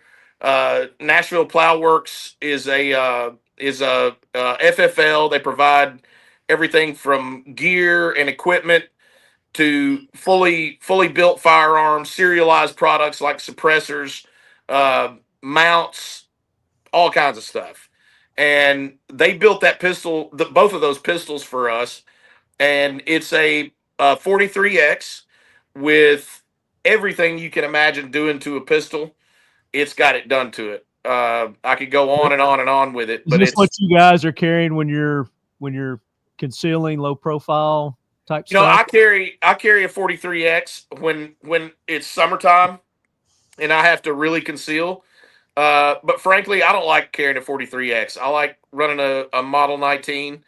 The Glock 19 is really the smallest platform I want to go to when I'm trying to really shoot things. Unless you add a big giant Gobi Streamlight on it, like Lee did there. Yeah. The 43X is a great pistol, but the smaller you get, the snappier you get, the harder it is to get on follow-up shots. They feel great on your hip, or in your appendix carry or vasectomy carry or however you carry it. But frankly, if I've got to pull a pistol out and get in a fight, I would rather have a Glock 19 in that job. Sure. I think most of us are running 19s when it's concealed. And I personally love my shadow systems when it's not. Yeah, I run a shadow on my duty belt. If I'm wearing a full duty belt, battle belt, gunfighter belt, what have you, I run a full size comped shadow systems. Or I run a Model 34 Glock with all the accoutrements. Gotcha. Well, let's talk about let's show our training video and highlight Danny Amerson and Warhorse. Let's go escort first. Okay. Let's go escort first. Okay. Escort. Let's run the video. 615-912-665. What? For an escort. Oh.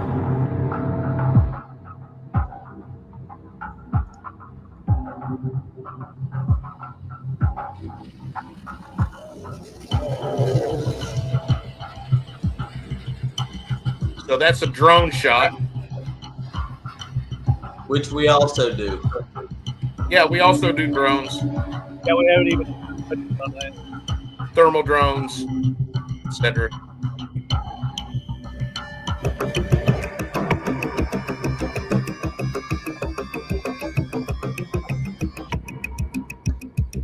We also have a car service.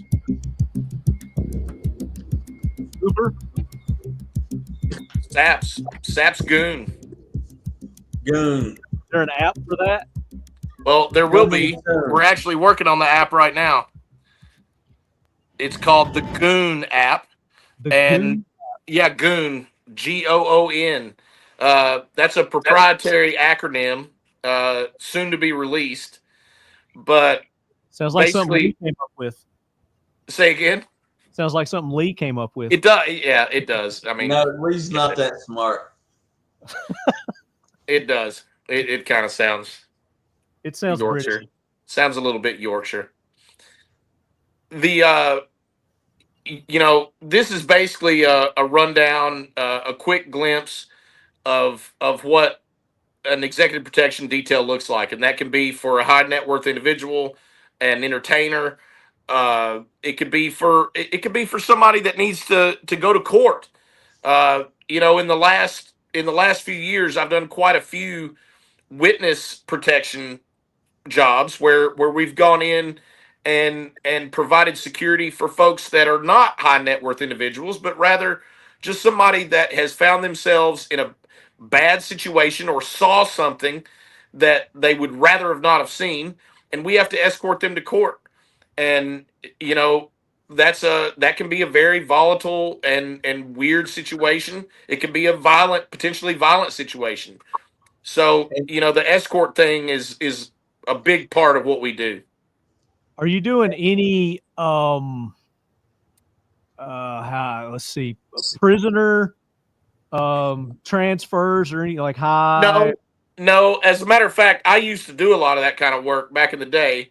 I did a fair amount of fugitive investigations There you go. in the private sector, both court services, service of process, and prisoner transport, contract service of prisoner transport. And we're frankly right now, SAPS just doesn't have the the need to do that right now. The bandwidth.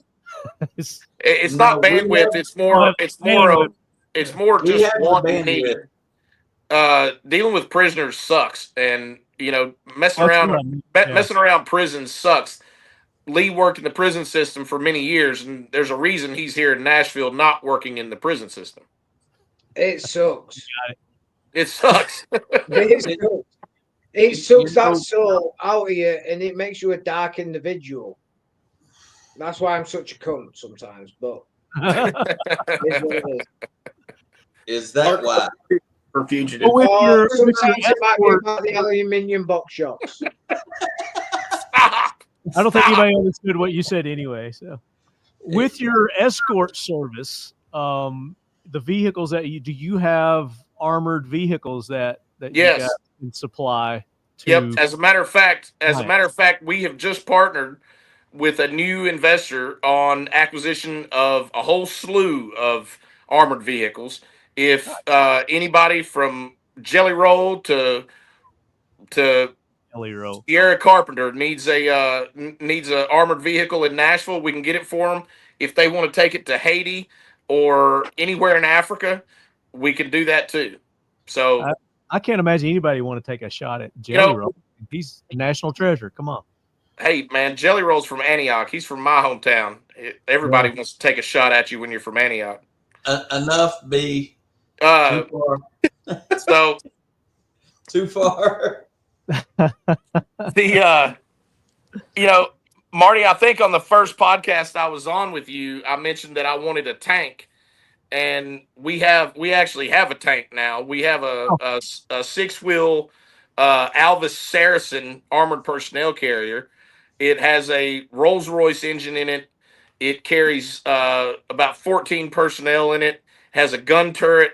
Has a full. The ultimate armored. It is the ultimate. It's served with the 22nd Special Air Service in Northern Ireland, and then it served with Lee's engineer unit that he served with in Afghanistan, but served in Ireland also.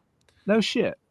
Yeah, and we bought it out of Illinois and had it transported here on one of our trucks, and it's now sitting in Franklin. Many people see it driving on their daily commute, sitting out in front of one of our Rangers' homes. It sits right there in his front yard. In his front yard.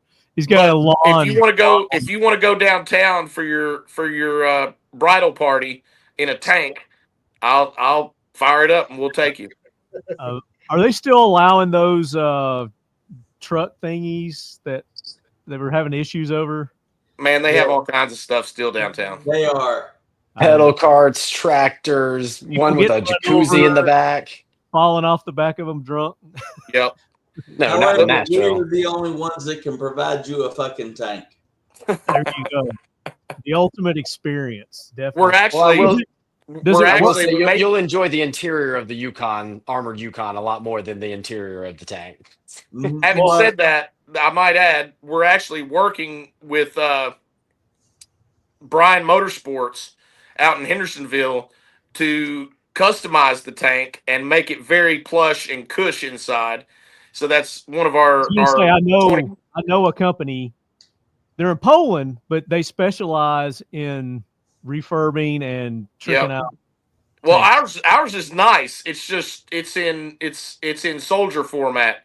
But I think what we're going to do with it is we're going to put flat screens on the inside of it. We're going to cush up the seats.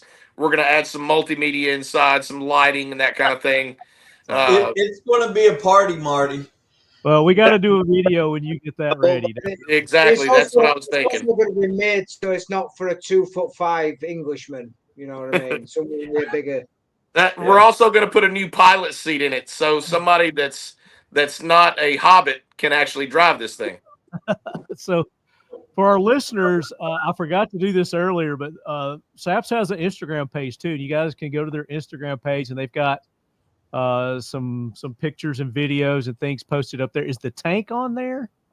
No, the tank is on the Tennessee Rangers, though. I believe it's on our Tennessee Ranger Instagram. Okay. I think there's a video of us driving it through Franklin. It'll be Town added, Square. Interested, Instagram is SAPS_LLC. And you guys can go there, follow them. I suppose you're going to post some of these videos, teasers. Yep, they're all going up now that we've had this podcast with you. Okay, that's great. Now we've got one more video. Yeah, the training video.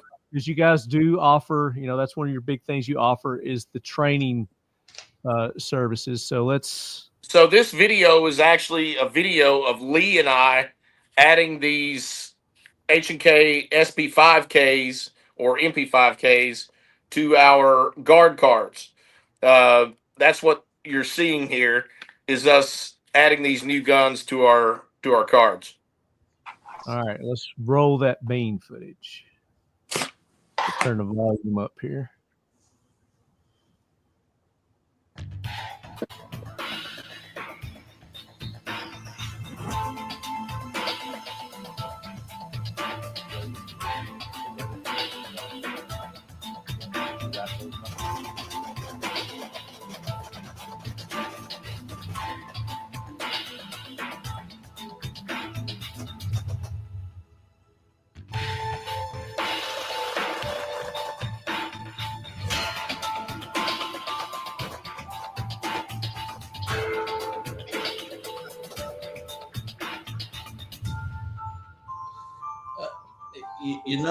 Again, Marty, not to overspeak here, but we are offering this within the U.S., but we're currently working with 5 or 6 different international clients on offering this to their top tier international, their top tier guard force, the guys who are offering PSD services to presidents and ministers. I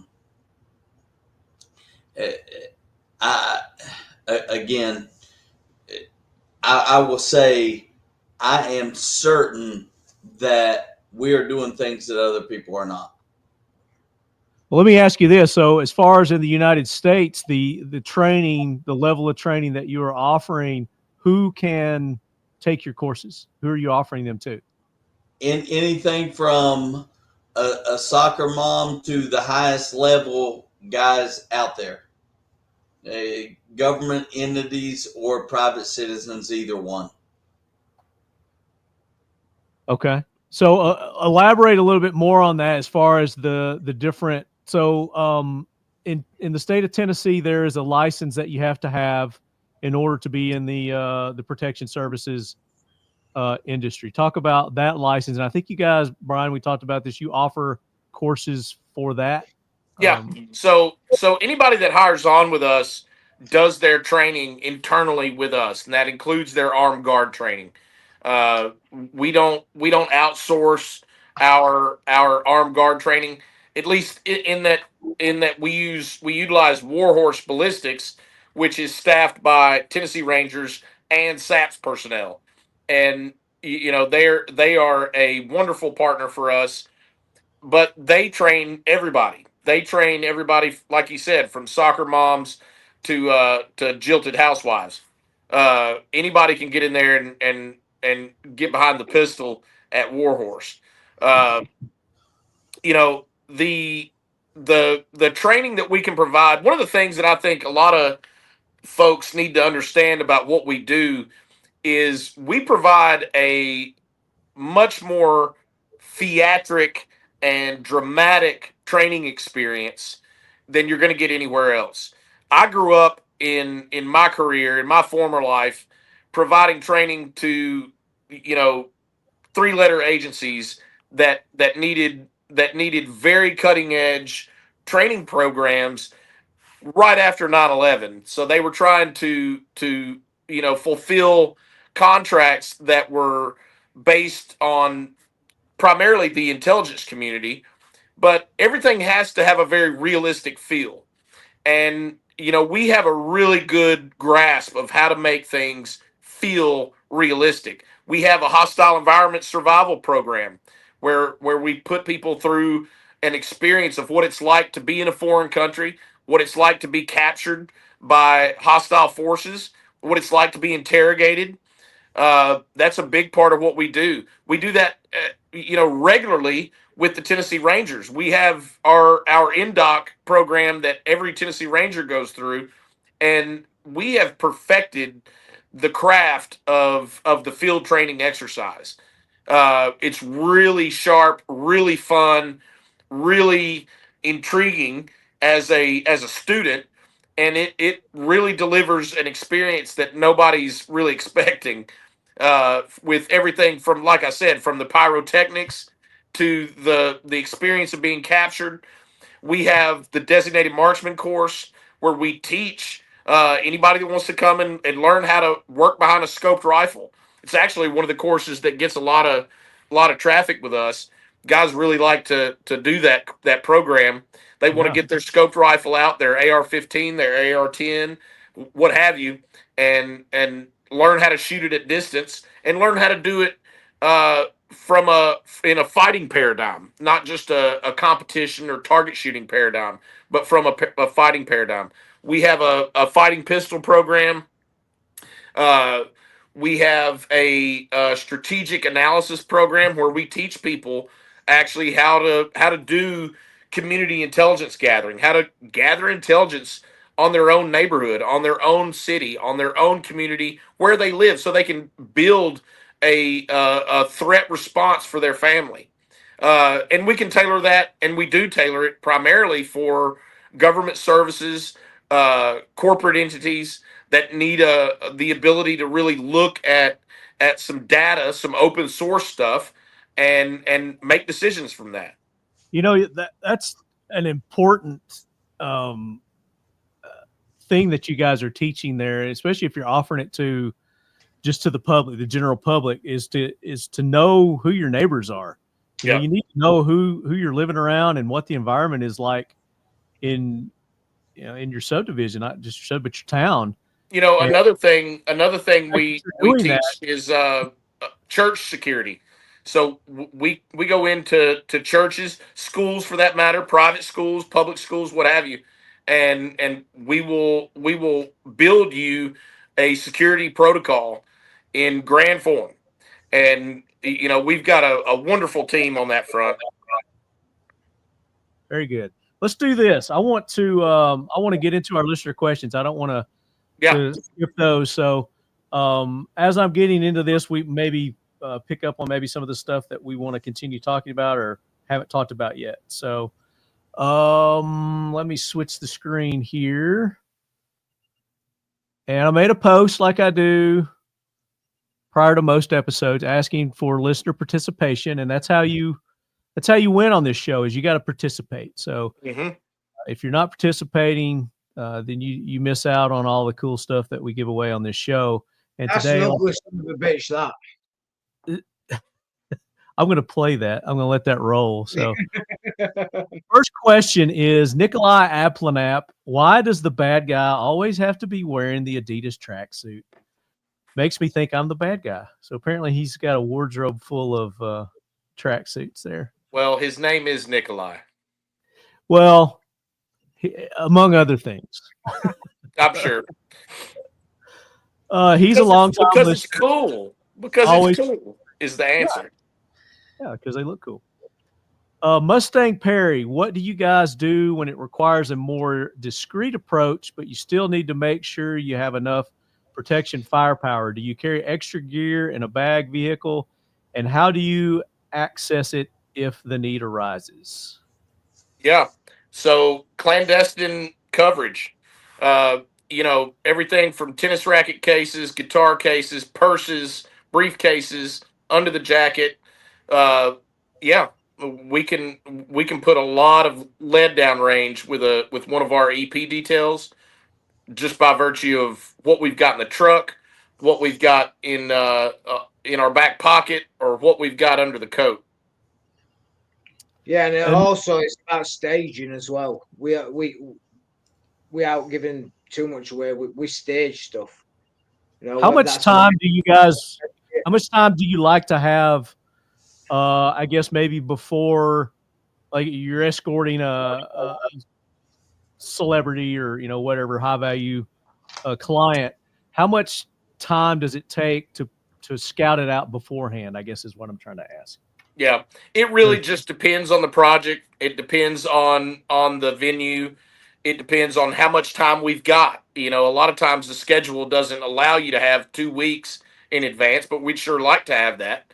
Sure. Sometimes it's, like I've said before in other podcasts, sometimes the advance is just getting your eyeballs through the door before the client goes through it. But other times it's days in advance, or maybe it's the day before. It just really depends on the schedule. The answer is as much as we would like, as much as we can get. What's ideal? 2 weeks? Is that kind of the? Yeah, 2 weeks is good. When we're doing a music tour, we're reaching out a good month in advance on what it looks like for our plane to come in, what it looks like for our bus to come in, what it looks like for the arrangement of the venue or the stage. All of that is done. It can be weeks in advance sometimes. But if you're showing up at the nail salon or the beauty shop, it may be an hour that you get to go and advance that sucker, Right, or less maybe, or even. less. Yeah. Do you guys put, if you're going Semper Gumby? Yeah, Semper Gumby.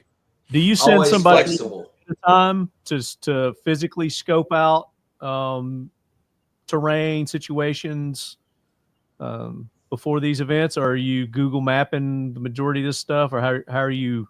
Well, we certainly use imagery analysis on our advances, but yes, we go in and look at every single thing. We look at every single window, every single car, every single parking spot. Is looked at as part of the threat paradigm. You've got to look at the way the stage is built, where you're going to post your guys. All that stuff boils into it, and it takes time. And it takes a special person. Not everybody is a good advanced guy. Some are better at it than others. It takes a very analytical person to build that graph, for us to go in and have that for all the other guys to consume as a advanced product. We've got the best advanced guys in the business, and I know that because I trained them. I have been doing advance and selling the advance as a product for a long time, and I have the best guys for advance in the whole business. And I'll tell you, Ollie that did our production. Ollie's one of the best advanced guys you could ever have. He can look at a production and know where all of the little intricacies are that are going to cause complications. He's really good at it. We've got another guy. He's actually our helicopter pilot, who is phenomenal at it, and he is a real stickler for making sure that the plan is full and we have all the details. I mean, you got to know everything. You got to know where the closest hospital is, the route to the hospital, all the contact numbers. Everything has to be put into that plan. The one Bryan's talking about asks more questions of me than any other person on our entire staff. There is a distinct difference between executive protection and bodyguard. And what I mean by that is, you may get some big guy who people say, this is my security guy. Well, he's really a bodyguard. they don't put the time into this that we do from the perspective of we're trying to avoid conflict as much as we can. And that takes a lot of time on the front end, as opposed to, a 6'5", 250-pound guy that walks with you through a venue. Those guys are much more likely to get into a confrontational situation than anyone on my team, because we spend a lot more time on the front end of this, seeing what we really need to do to ensure that there are no issues as we move forward. Mm-hmm. Yep, 100%.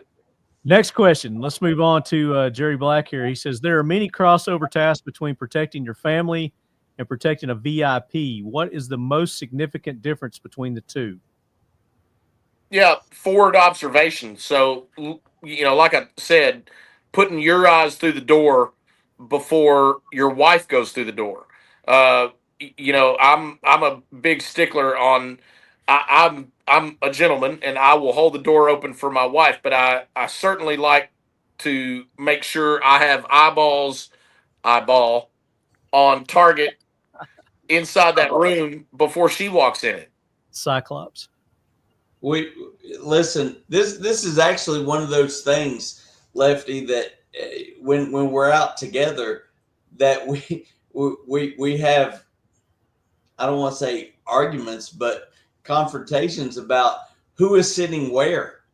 Yeah, I get that. I mean, when there are multiple individuals on this podcast, we argue about who's sitting where in a certain venue, and it's because it just becomes instinct in what you do when you start talking about what are we really looking for from a threat analysis standpoint. Gotcha. Yeah. Bonafide Breed ask a bunch of chump questions here, and I'm just calling him out. Chump questions. They're all cheesy questions that he's just throwing out there to get involved in the participation. So, Lee, do you want to answer these? No, I'm not even going to ask them because they're too cheesy. B. Hurst asked a good, legitimate question for Lee and William. He said, what loadouts on a K9? How old can dogs be before they are forced to retire, and where do they go?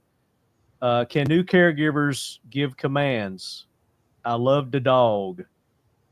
All dogs go to heaven. That's right. That's great.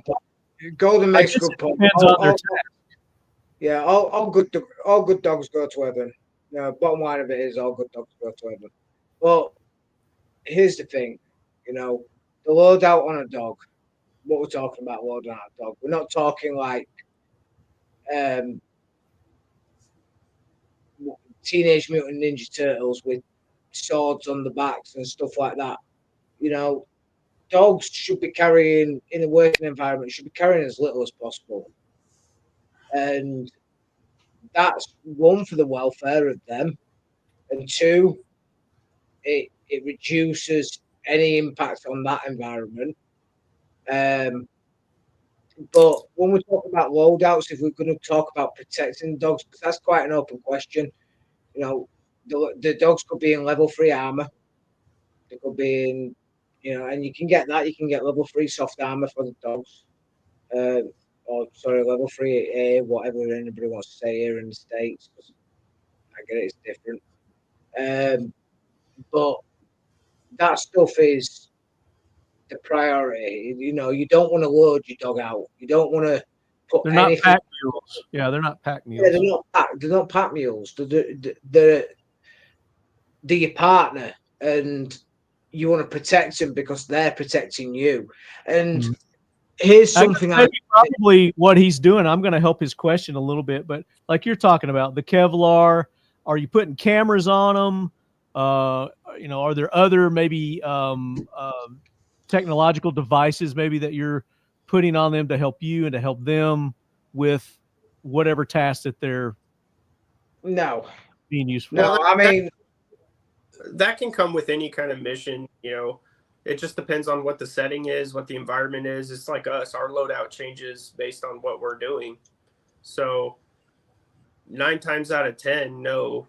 For the scenario for the dog, you don't want to weigh him down. You don't, if you're going to have a long patrol, or you want to make sure sufficiently that they're hydrated. They have 4 paws on the ground, and they're a lot closer to the ground. They can't sweat. Those are all things you have to keep into consideration, right? So when Lee's talking about the welfare of the dog, you got to be able to read the dog, read the terrain, and pay attention to the scenario and what's the expectation of the mission here. So yeah.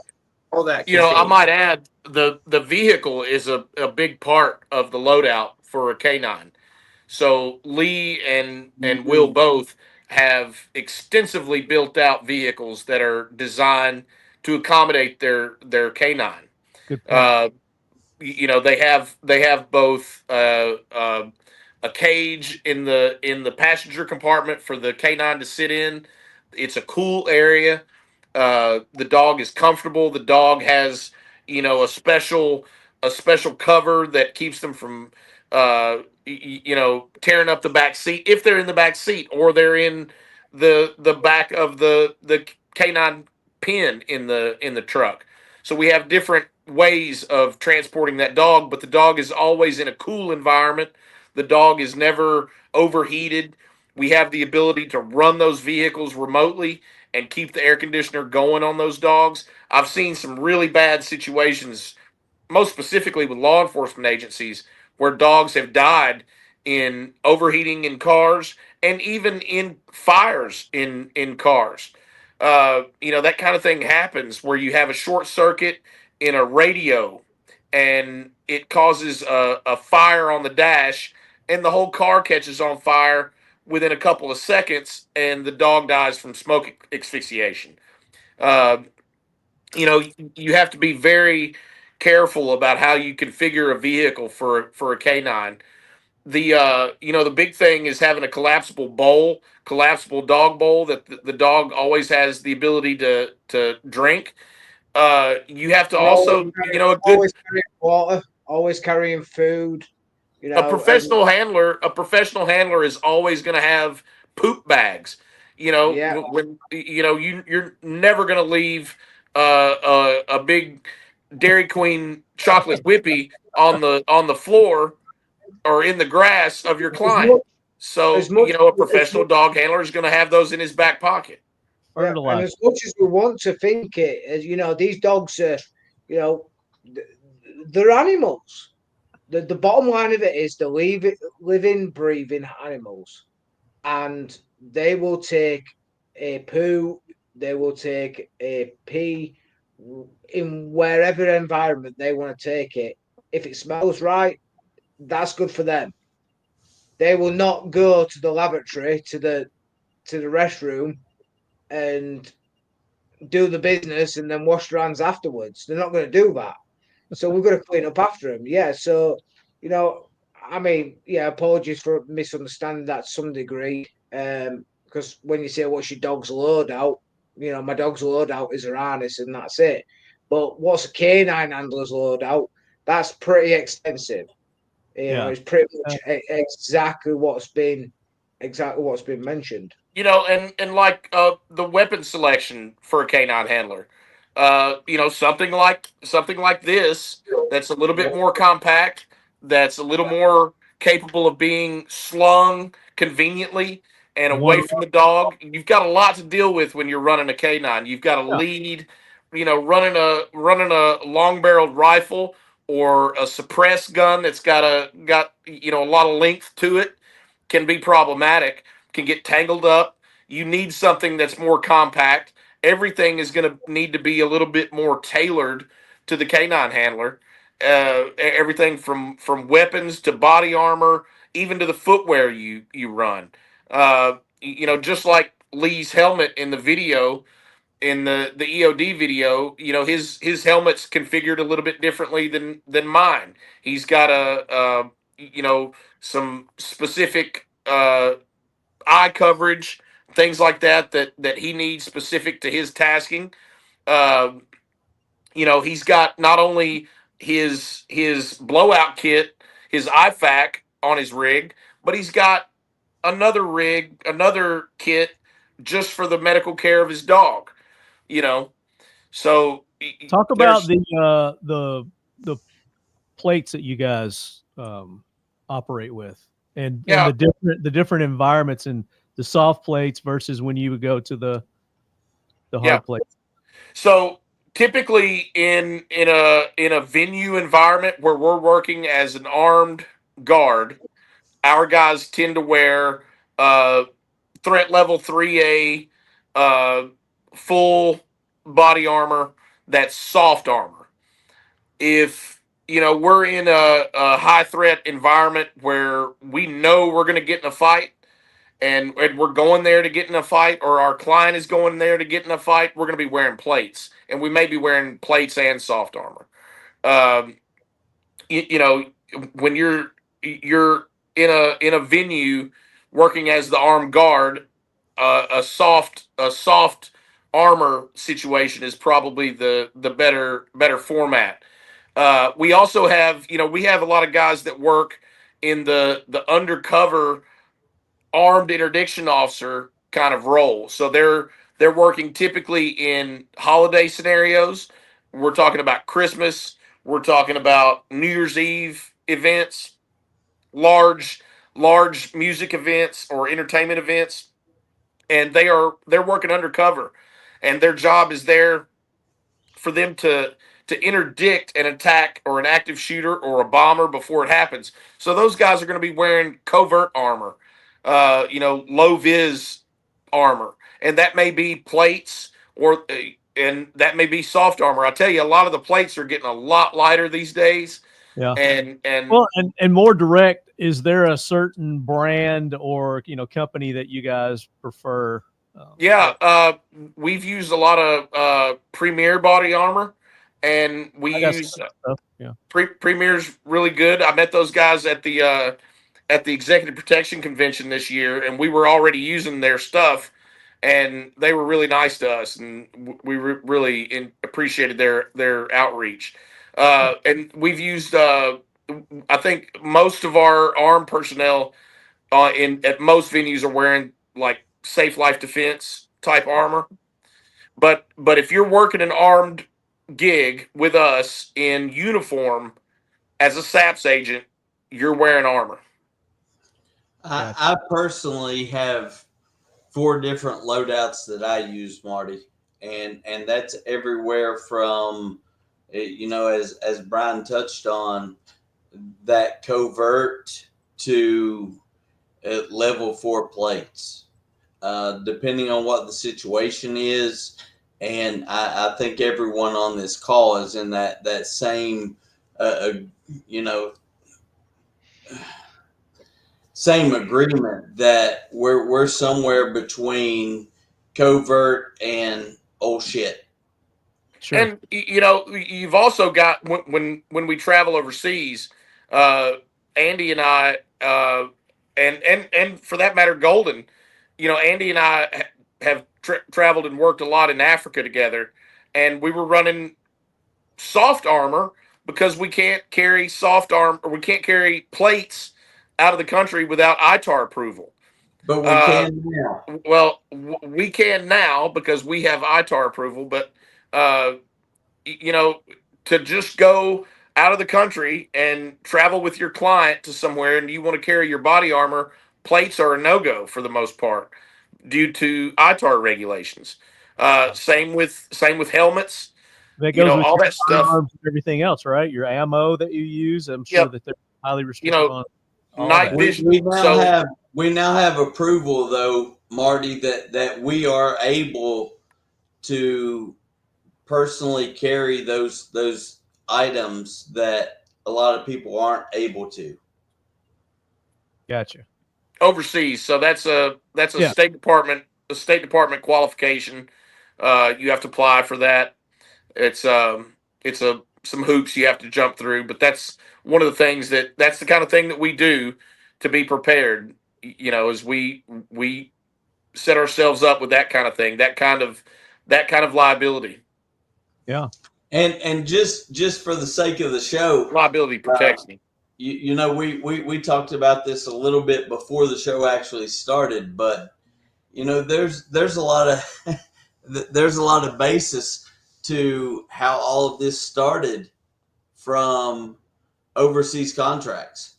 You know, 3-4 years ago, Bryan and I didn't know each other, and I get the 7 a.m. phone call from Andrew of, "Hey, what are you doing?" And I'm like, "What in the hell do you mean? What am I doing? I mean, it's 7 a.m." I wish Andrew was on this call. Well, pink. It's blown. Start over. It's already over. blown. Edit. You know, and at the end of the day, I was on the cover of Tactical Weapons magazine. I'm pretty skylined as it is. It's like that good old song. Andrew, who the fuck is Andrew? That's really how all this started, though. I mean, as funny as it is, you know, Pink calls me from Tanzania, and he's like, "Hey, you've got to meet this guy." And you know, one thing led to another, and you know, 3 or 4 years later, I mean, the best ideas happen at the bar on a napkin, you know. Yeah, but most of those don't happen in Tanzania. That's true. That's true. And you know, at this point, you know, these are my closest friends. So we talk about all the things we offer as a company, but at the end of the day, it all starts with relationships.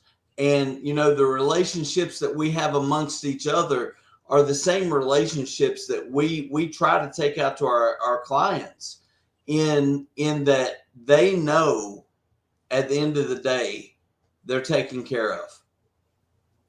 I will walk into any situation anywhere in the world with anyone on this call. I don't care what the situation is. Every person on this call, I will put my life on the line for. Oh, and we have, and we do. I mean, it's a regular thing for us to fly into some country that most people don't want to go to, and go do stuff that most people don't want to do. Yeah. One of these days, Marty, your podcast is not going to be about what we offer. It's going to be about the stories that we have refused to tell to anyone else. Well, I wanted to talk about stories, but I know there's some things that you guys can't talk about, but I don't want you guys to be jealous, because we talked earlier about, you know, Lee doing autographs, but it looks like he's got a groupie already. Oh, no. Because we got a comment here that says, "Oh, Lee, my hero, miss you so much." That's because they don't understand anything he's saying, Marty. Yeah. The accent. Lee is very big in the LGBT community. Very, very big. Hicks and bubbles. I don't know. Do you know? Something like a donkey. That's the only reason. These guys are like, Will, why are you hiding your face? Crocodile pigs, all that shit. It's okay to have nothing wrong with that. He's Dolly Parton's K9 handler. I mean, how can you not have a gay following? Right. You have to. It's okay, Lee. We still love you. All spectrum. So, motherfucking guy. So go ahead, Marty. I'm sorry. So I've got one final question that I want to ask everybody. I'm going to go around the table, and I'm going to start with Golden. And what is your favorite either TV show or movie that deals with a bodyguard? Oh, you know, I'm going to say, what is it? Man Under Fire? Man on Fire. Man on Fire. I mean, there's there's a whole lot of truth to that. You know, people don't understand that at the end of the day, everybody here, when it comes to a protection detail, is willing to give up their life for the client. Yeah. And I do this thing on each episode is I use a name. You can see that's not my real name. Yeah. And I don't know if anybody here gets that, but that's getting into this question. So, Pink, what about you? As much as I love Kevin Costner, I've got to stick with my man Denzel and go with Golden with Man on Fire for sure. Absolutely, that's one of those that comes across on AMC. Sorry, kids, that's what we're watching tonight. Don't even care what part of the movie it's on. Yeah, regardless of who thinks what, we're watching that movie. I love it. That's hilarious. There it is, Man on Fire. Absolutely. And William, what about you? Well, I don't want to seem like I'm following in row here, but that was my go-to. Now there are other ones. There are. I don't know if I have a favorite. I just have kind of one thing to say about the group that we're all here with. It's the inspiration is as contagious as the flu, and I kind of tell everybody that when I'm teaching and leading people, and that's something these guys have all provided to me, and I'm really appreciative of it. And I just wanted to put that out there while I had the opportunity to. So. All right, enough of the sappiness. Come on. Oh, it's I'm okay. sure you boys appreciate that, though. Lee, it took a long time for us to get to this point, Marty. Lee, what about you? You know what? I'm gonna be, everybody go with the bodyguard. Everybody's gonna go with Man on Fire, but you've got to go with the good old Clint Eastwood in the Line of Fire. In the Line of Fire, I love it. That's a good one. I think that's an epic film. I think the story behind it is psychologically epic.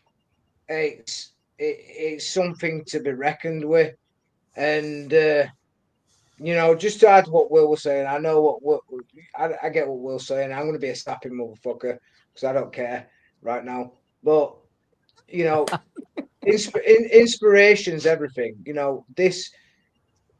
The team we have, the company that we've produced, Pink, Golden, and Bryan have produced something very special in this industry.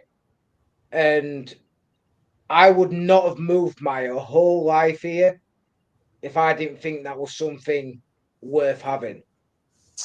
And that right there, yeah, that's a movie to be told. There you go. Movie coming soon. You may get the first shot at it, Lefty.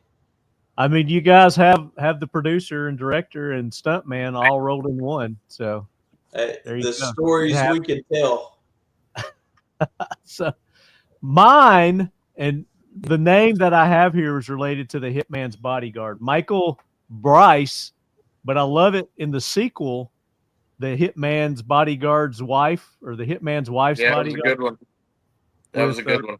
Selma Hayek. She called him Brees, Michael Brees. Yeah, it's hilarious. Funny enough, I just watched that like 3 nights ago.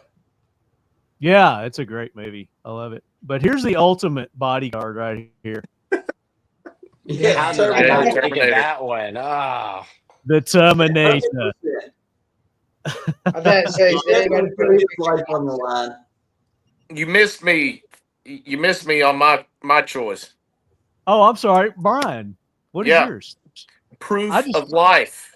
I assumed it would be The Bodyguard because Dolly. Nah, everybody expects I'm going to pick I Will Always Love You, The Bodyguard. And that's a great one. And I love the movie. I actually had to stick Kevin Costner on the wall one time when he jumped out on us in a hallway in the Lowe's Vanderbilt Plaza. And he was scruffy and in some dirty jeans and a ripped T-shirt. And he jumped out around the corner and tried to surprise my client. And I had to grab him up and throat pinch him against the wall. And my client screamed, "That's Kevin Costner. Let him go. Let him go." let him go. And I looked at him and I said, Kevin, you should have known better. You're the bodyguard. So what was your movie? My favorite bodyguard movie is Proof of Life with Russell Crowe and Meg Ryan. Yeah, that's a good movie too. It's a good one. Yeah. And mainly because not only is he a bodyguard, he's the dude that will also come and rescue you. And that's right. He'll come get you out of that sticky situation. Yeah, we could go through so many different movies right now, Marty.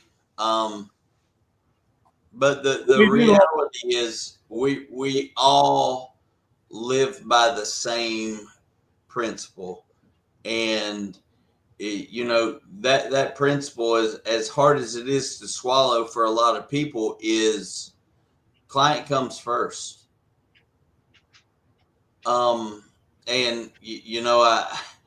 I wish the Secret Service had the same mentality, but that's another podcast. Well, they're getting ready to get reprogrammed, so hopefully. I heard Cash Patel got put in today. He got confirmed today, so that's a good. Right. How crazy is that, right? I mean, this whole thing, 30 days. Look what he's done in 30 days. This isn't a political show, so we're not going to get into that. Insane. Any last things that you guys want to cover before we sign off here? I'll go ahead and be the first one to speak and say thank you for your hospitality. Thank you for the time. I mean, I'm looking in the corner right now. We're over 3 hours. Okay, for someone to spend 3 hours of their time on us means the world to me. Listen, that's not even touching the tip of. We could go a lot longer. We haven't even got into a lot of the stuff that you guys do, and I want to have you back on, but thank you for that. Continue. I mean, really, it's indicative of what we do and what you do, that we try to provide the most information, the best service that we can to not only our clients, but to everyone out there. As I have said numerous times in this podcast, and I will stick by it, I have the best people in the world. That's not me. That's the guys that work for us. And, I look forward to another day here, another podcast with you. But ultimately, guys, stay safe. We're living in a tumultuous world right now that we need to be focused on what can happen. Yeah. Well said. Marty, I can't thank you enough.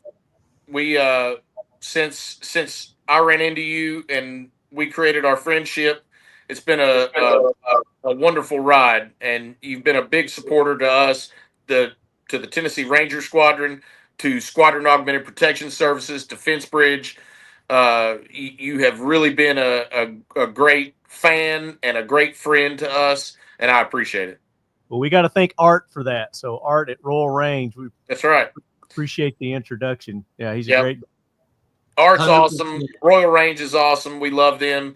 That's our home, man. We love that spot. Absolutely, a shout out to Art and Royal Range. They've hosted events for us, and are definitely a supporter. And at this point, Marty, I feel privileged to add you to that list of people who support what we're doing, what we're trying to accomplish. And, I consider you and your show a friend of everything we're doing, from the Rangers to SAPS to Fence Bridge. what we're doing both internally and what we're doing internationally. It's people like you who help get the message out. On that note, Marty, make sure your passport's up to date because you need to come out of country with us. It's up. It's up to date. I'm ready to go. Got my shots. Let's do it. If it's up to date, get your fucking camera ready because some shit's about to happen. I'm ready. All you gotta do is let me know. Give me a day's notice. And no doubt.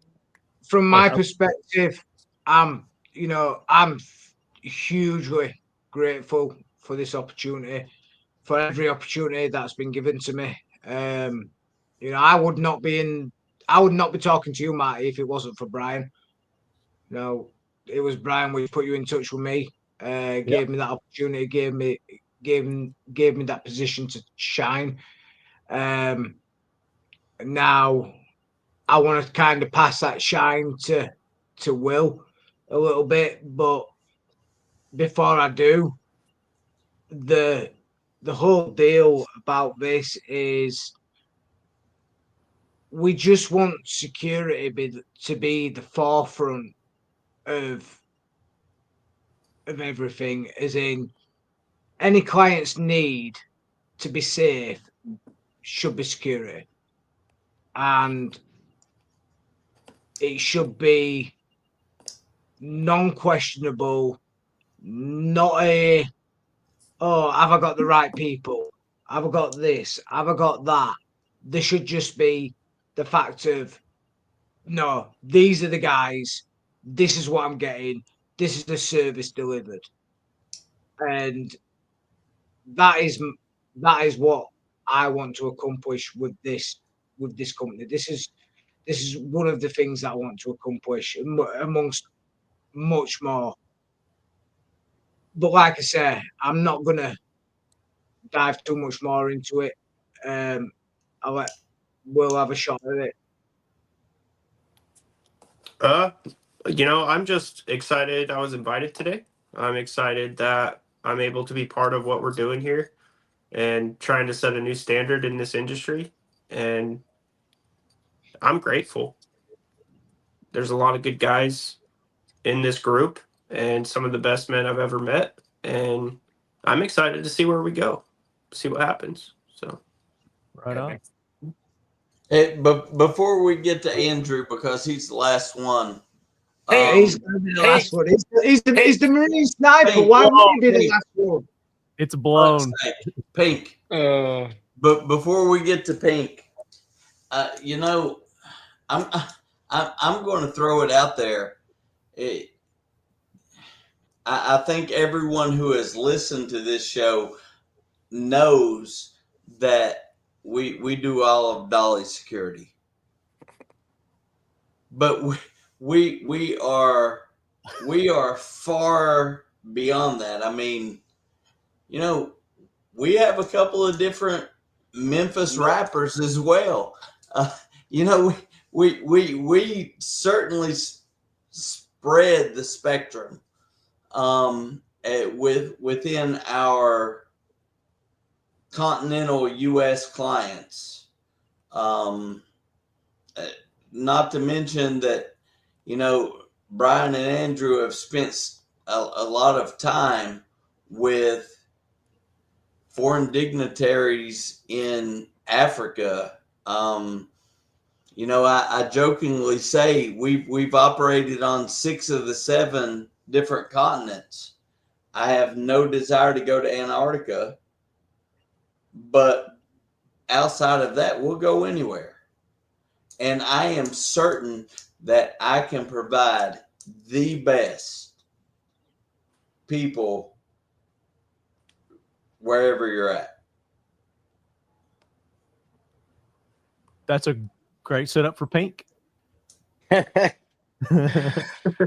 Yeah, what else is there to say? I could, everybody's, expressed our heartfelt gratitude for each other, for you, what you've done bringing us here and coming out with us for the video shoot. Look forward to possibly doing this in the future. And like Bryan said, keep your passport ready. We've always got some things popping up. In fact, the best trips are the ones that typically just pop up out of nowhere. And it's just hey, can you go? And yeah, I can go. And then all of a sudden you're in a bar at, 5 p.m. in Dar es Salaam, wondering, hey, I wonder where Golden is right now. he should be here. And love to extend that to you for our next trip as well. Maybe next time we're out overseas, we'll be like, wonder where Lefty is right now. He'd love to be here. There you go. Definitely. No, next time is going to be Lefty's with us. Do you have a camera ready? Always. And just so happens I know how to wield a samurai sword too. So, hoorah! Bryan, give everybody Instagrams, websites. We talked earlier. I've had several people contact me, very interested in how they can become a part of SAPS. 100%. So send them to www.tnsaps.com. Send us an email. There's a contact page with a contact link on there, and that'll get you in our onboarding process if you qualify. Hit us with a message. Let us know who you are. We don't know what to do with you if we don't know who you are. There you go. Perfect. And the Instagram I gave earlier, it's SAPS_LLC. That's right. You guys go there, give them a follow, let them know you heard them here on the podcast. And then if you've got follow-up questions, you can either email me, talkingled@gmail.com, and I can forward it to them, or they've got their contact info there on the screen. Bryan just gave it to you. I'm sure they'd love to hear from you, feedback about the show.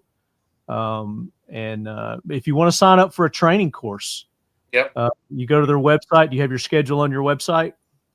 No schedule, but on the website. But we can accommodate you and get you plugged in. There you go. And I'll go one step further. If there's something in training that you think is beneficial to yourself individually or your entity, your organization, we will tailor that training to you. Very good. So I've got this upcoming episode that I'm working on, and you had mentioned that you guys do some training on how to get intel about your neighbors, your surrounding area, your town, to community intelligence. And I want to do an episode on that. So I would love to get you guys back on when I have that episode, because I know you've got a wealth of information that can contribute to that episode too. So absolutely, and some other guests. Yeah, definitely going to have you guys back on. Really looking forward to where you guys are taking this company, all the exciting things that you are doing, that you're offering. You're kind of going where no company has gone before. So it's exciting, and I am privileged to be a part of this. I appreciate you guys involving me, especially in your promotional video this past couple of weeks. It was awesome. So more to come from SAPS and all the guys that you got on the show here, and then ones that we haven't even mentioned yet. So that's right. Yeah. Good. Marty, thank you, man. Coming. So Leadheads, go give them a follow. Let them know how much you appreciate them. Go buy Lee's book on Amazon. We've plugged that on a couple of past episodes. He's a great author. Yeah, just remember K9 Executive by Lee Jackson. It's on Amazon, self-published, but hey, who cares? Who cares?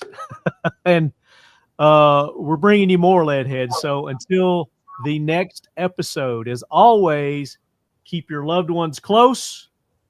And your guns closer. Close. Firearms closer. And your K9. Thanks, guys. Rifle. And your G. Always have to have them ready.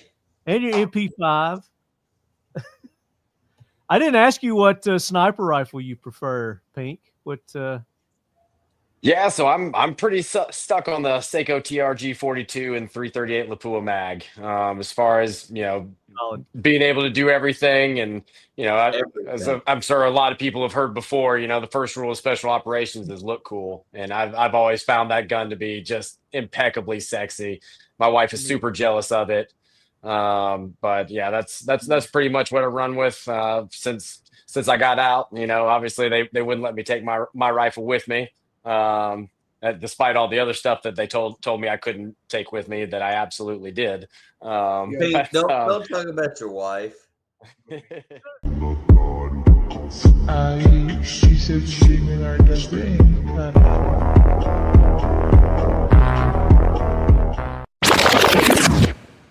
Aha! What are you drinking? Did you get some whiskey? You're muted. I think we're all drinking whiskey here tonight. Well, shit. No one told me. Gatorade Zero. Glacier Cherry. Sounds like something somebody named Pink would drink. Who are you? I don't even know you now. Fuck your intelligent with them cunts on. All right, you guys ready to get this party started? Golden, square your camera up a little bit. I'm seeing half of you. A little bit more that way. He's got it. There you go. Perfect. You got the casting couch going on in the background. Hey! Everybody don't need to know that. See some heads bobbing up and down on us. That's not that kind of podcast. See, Marty, we have 2 Marines on this podcast, so get ready. I had 4 last podcast, so. Okay, it's not like these. We may or may not be unfiltered. These ones are special. I don't know. All got pretty worked up. We don't get worked up. Word. We may just say some things.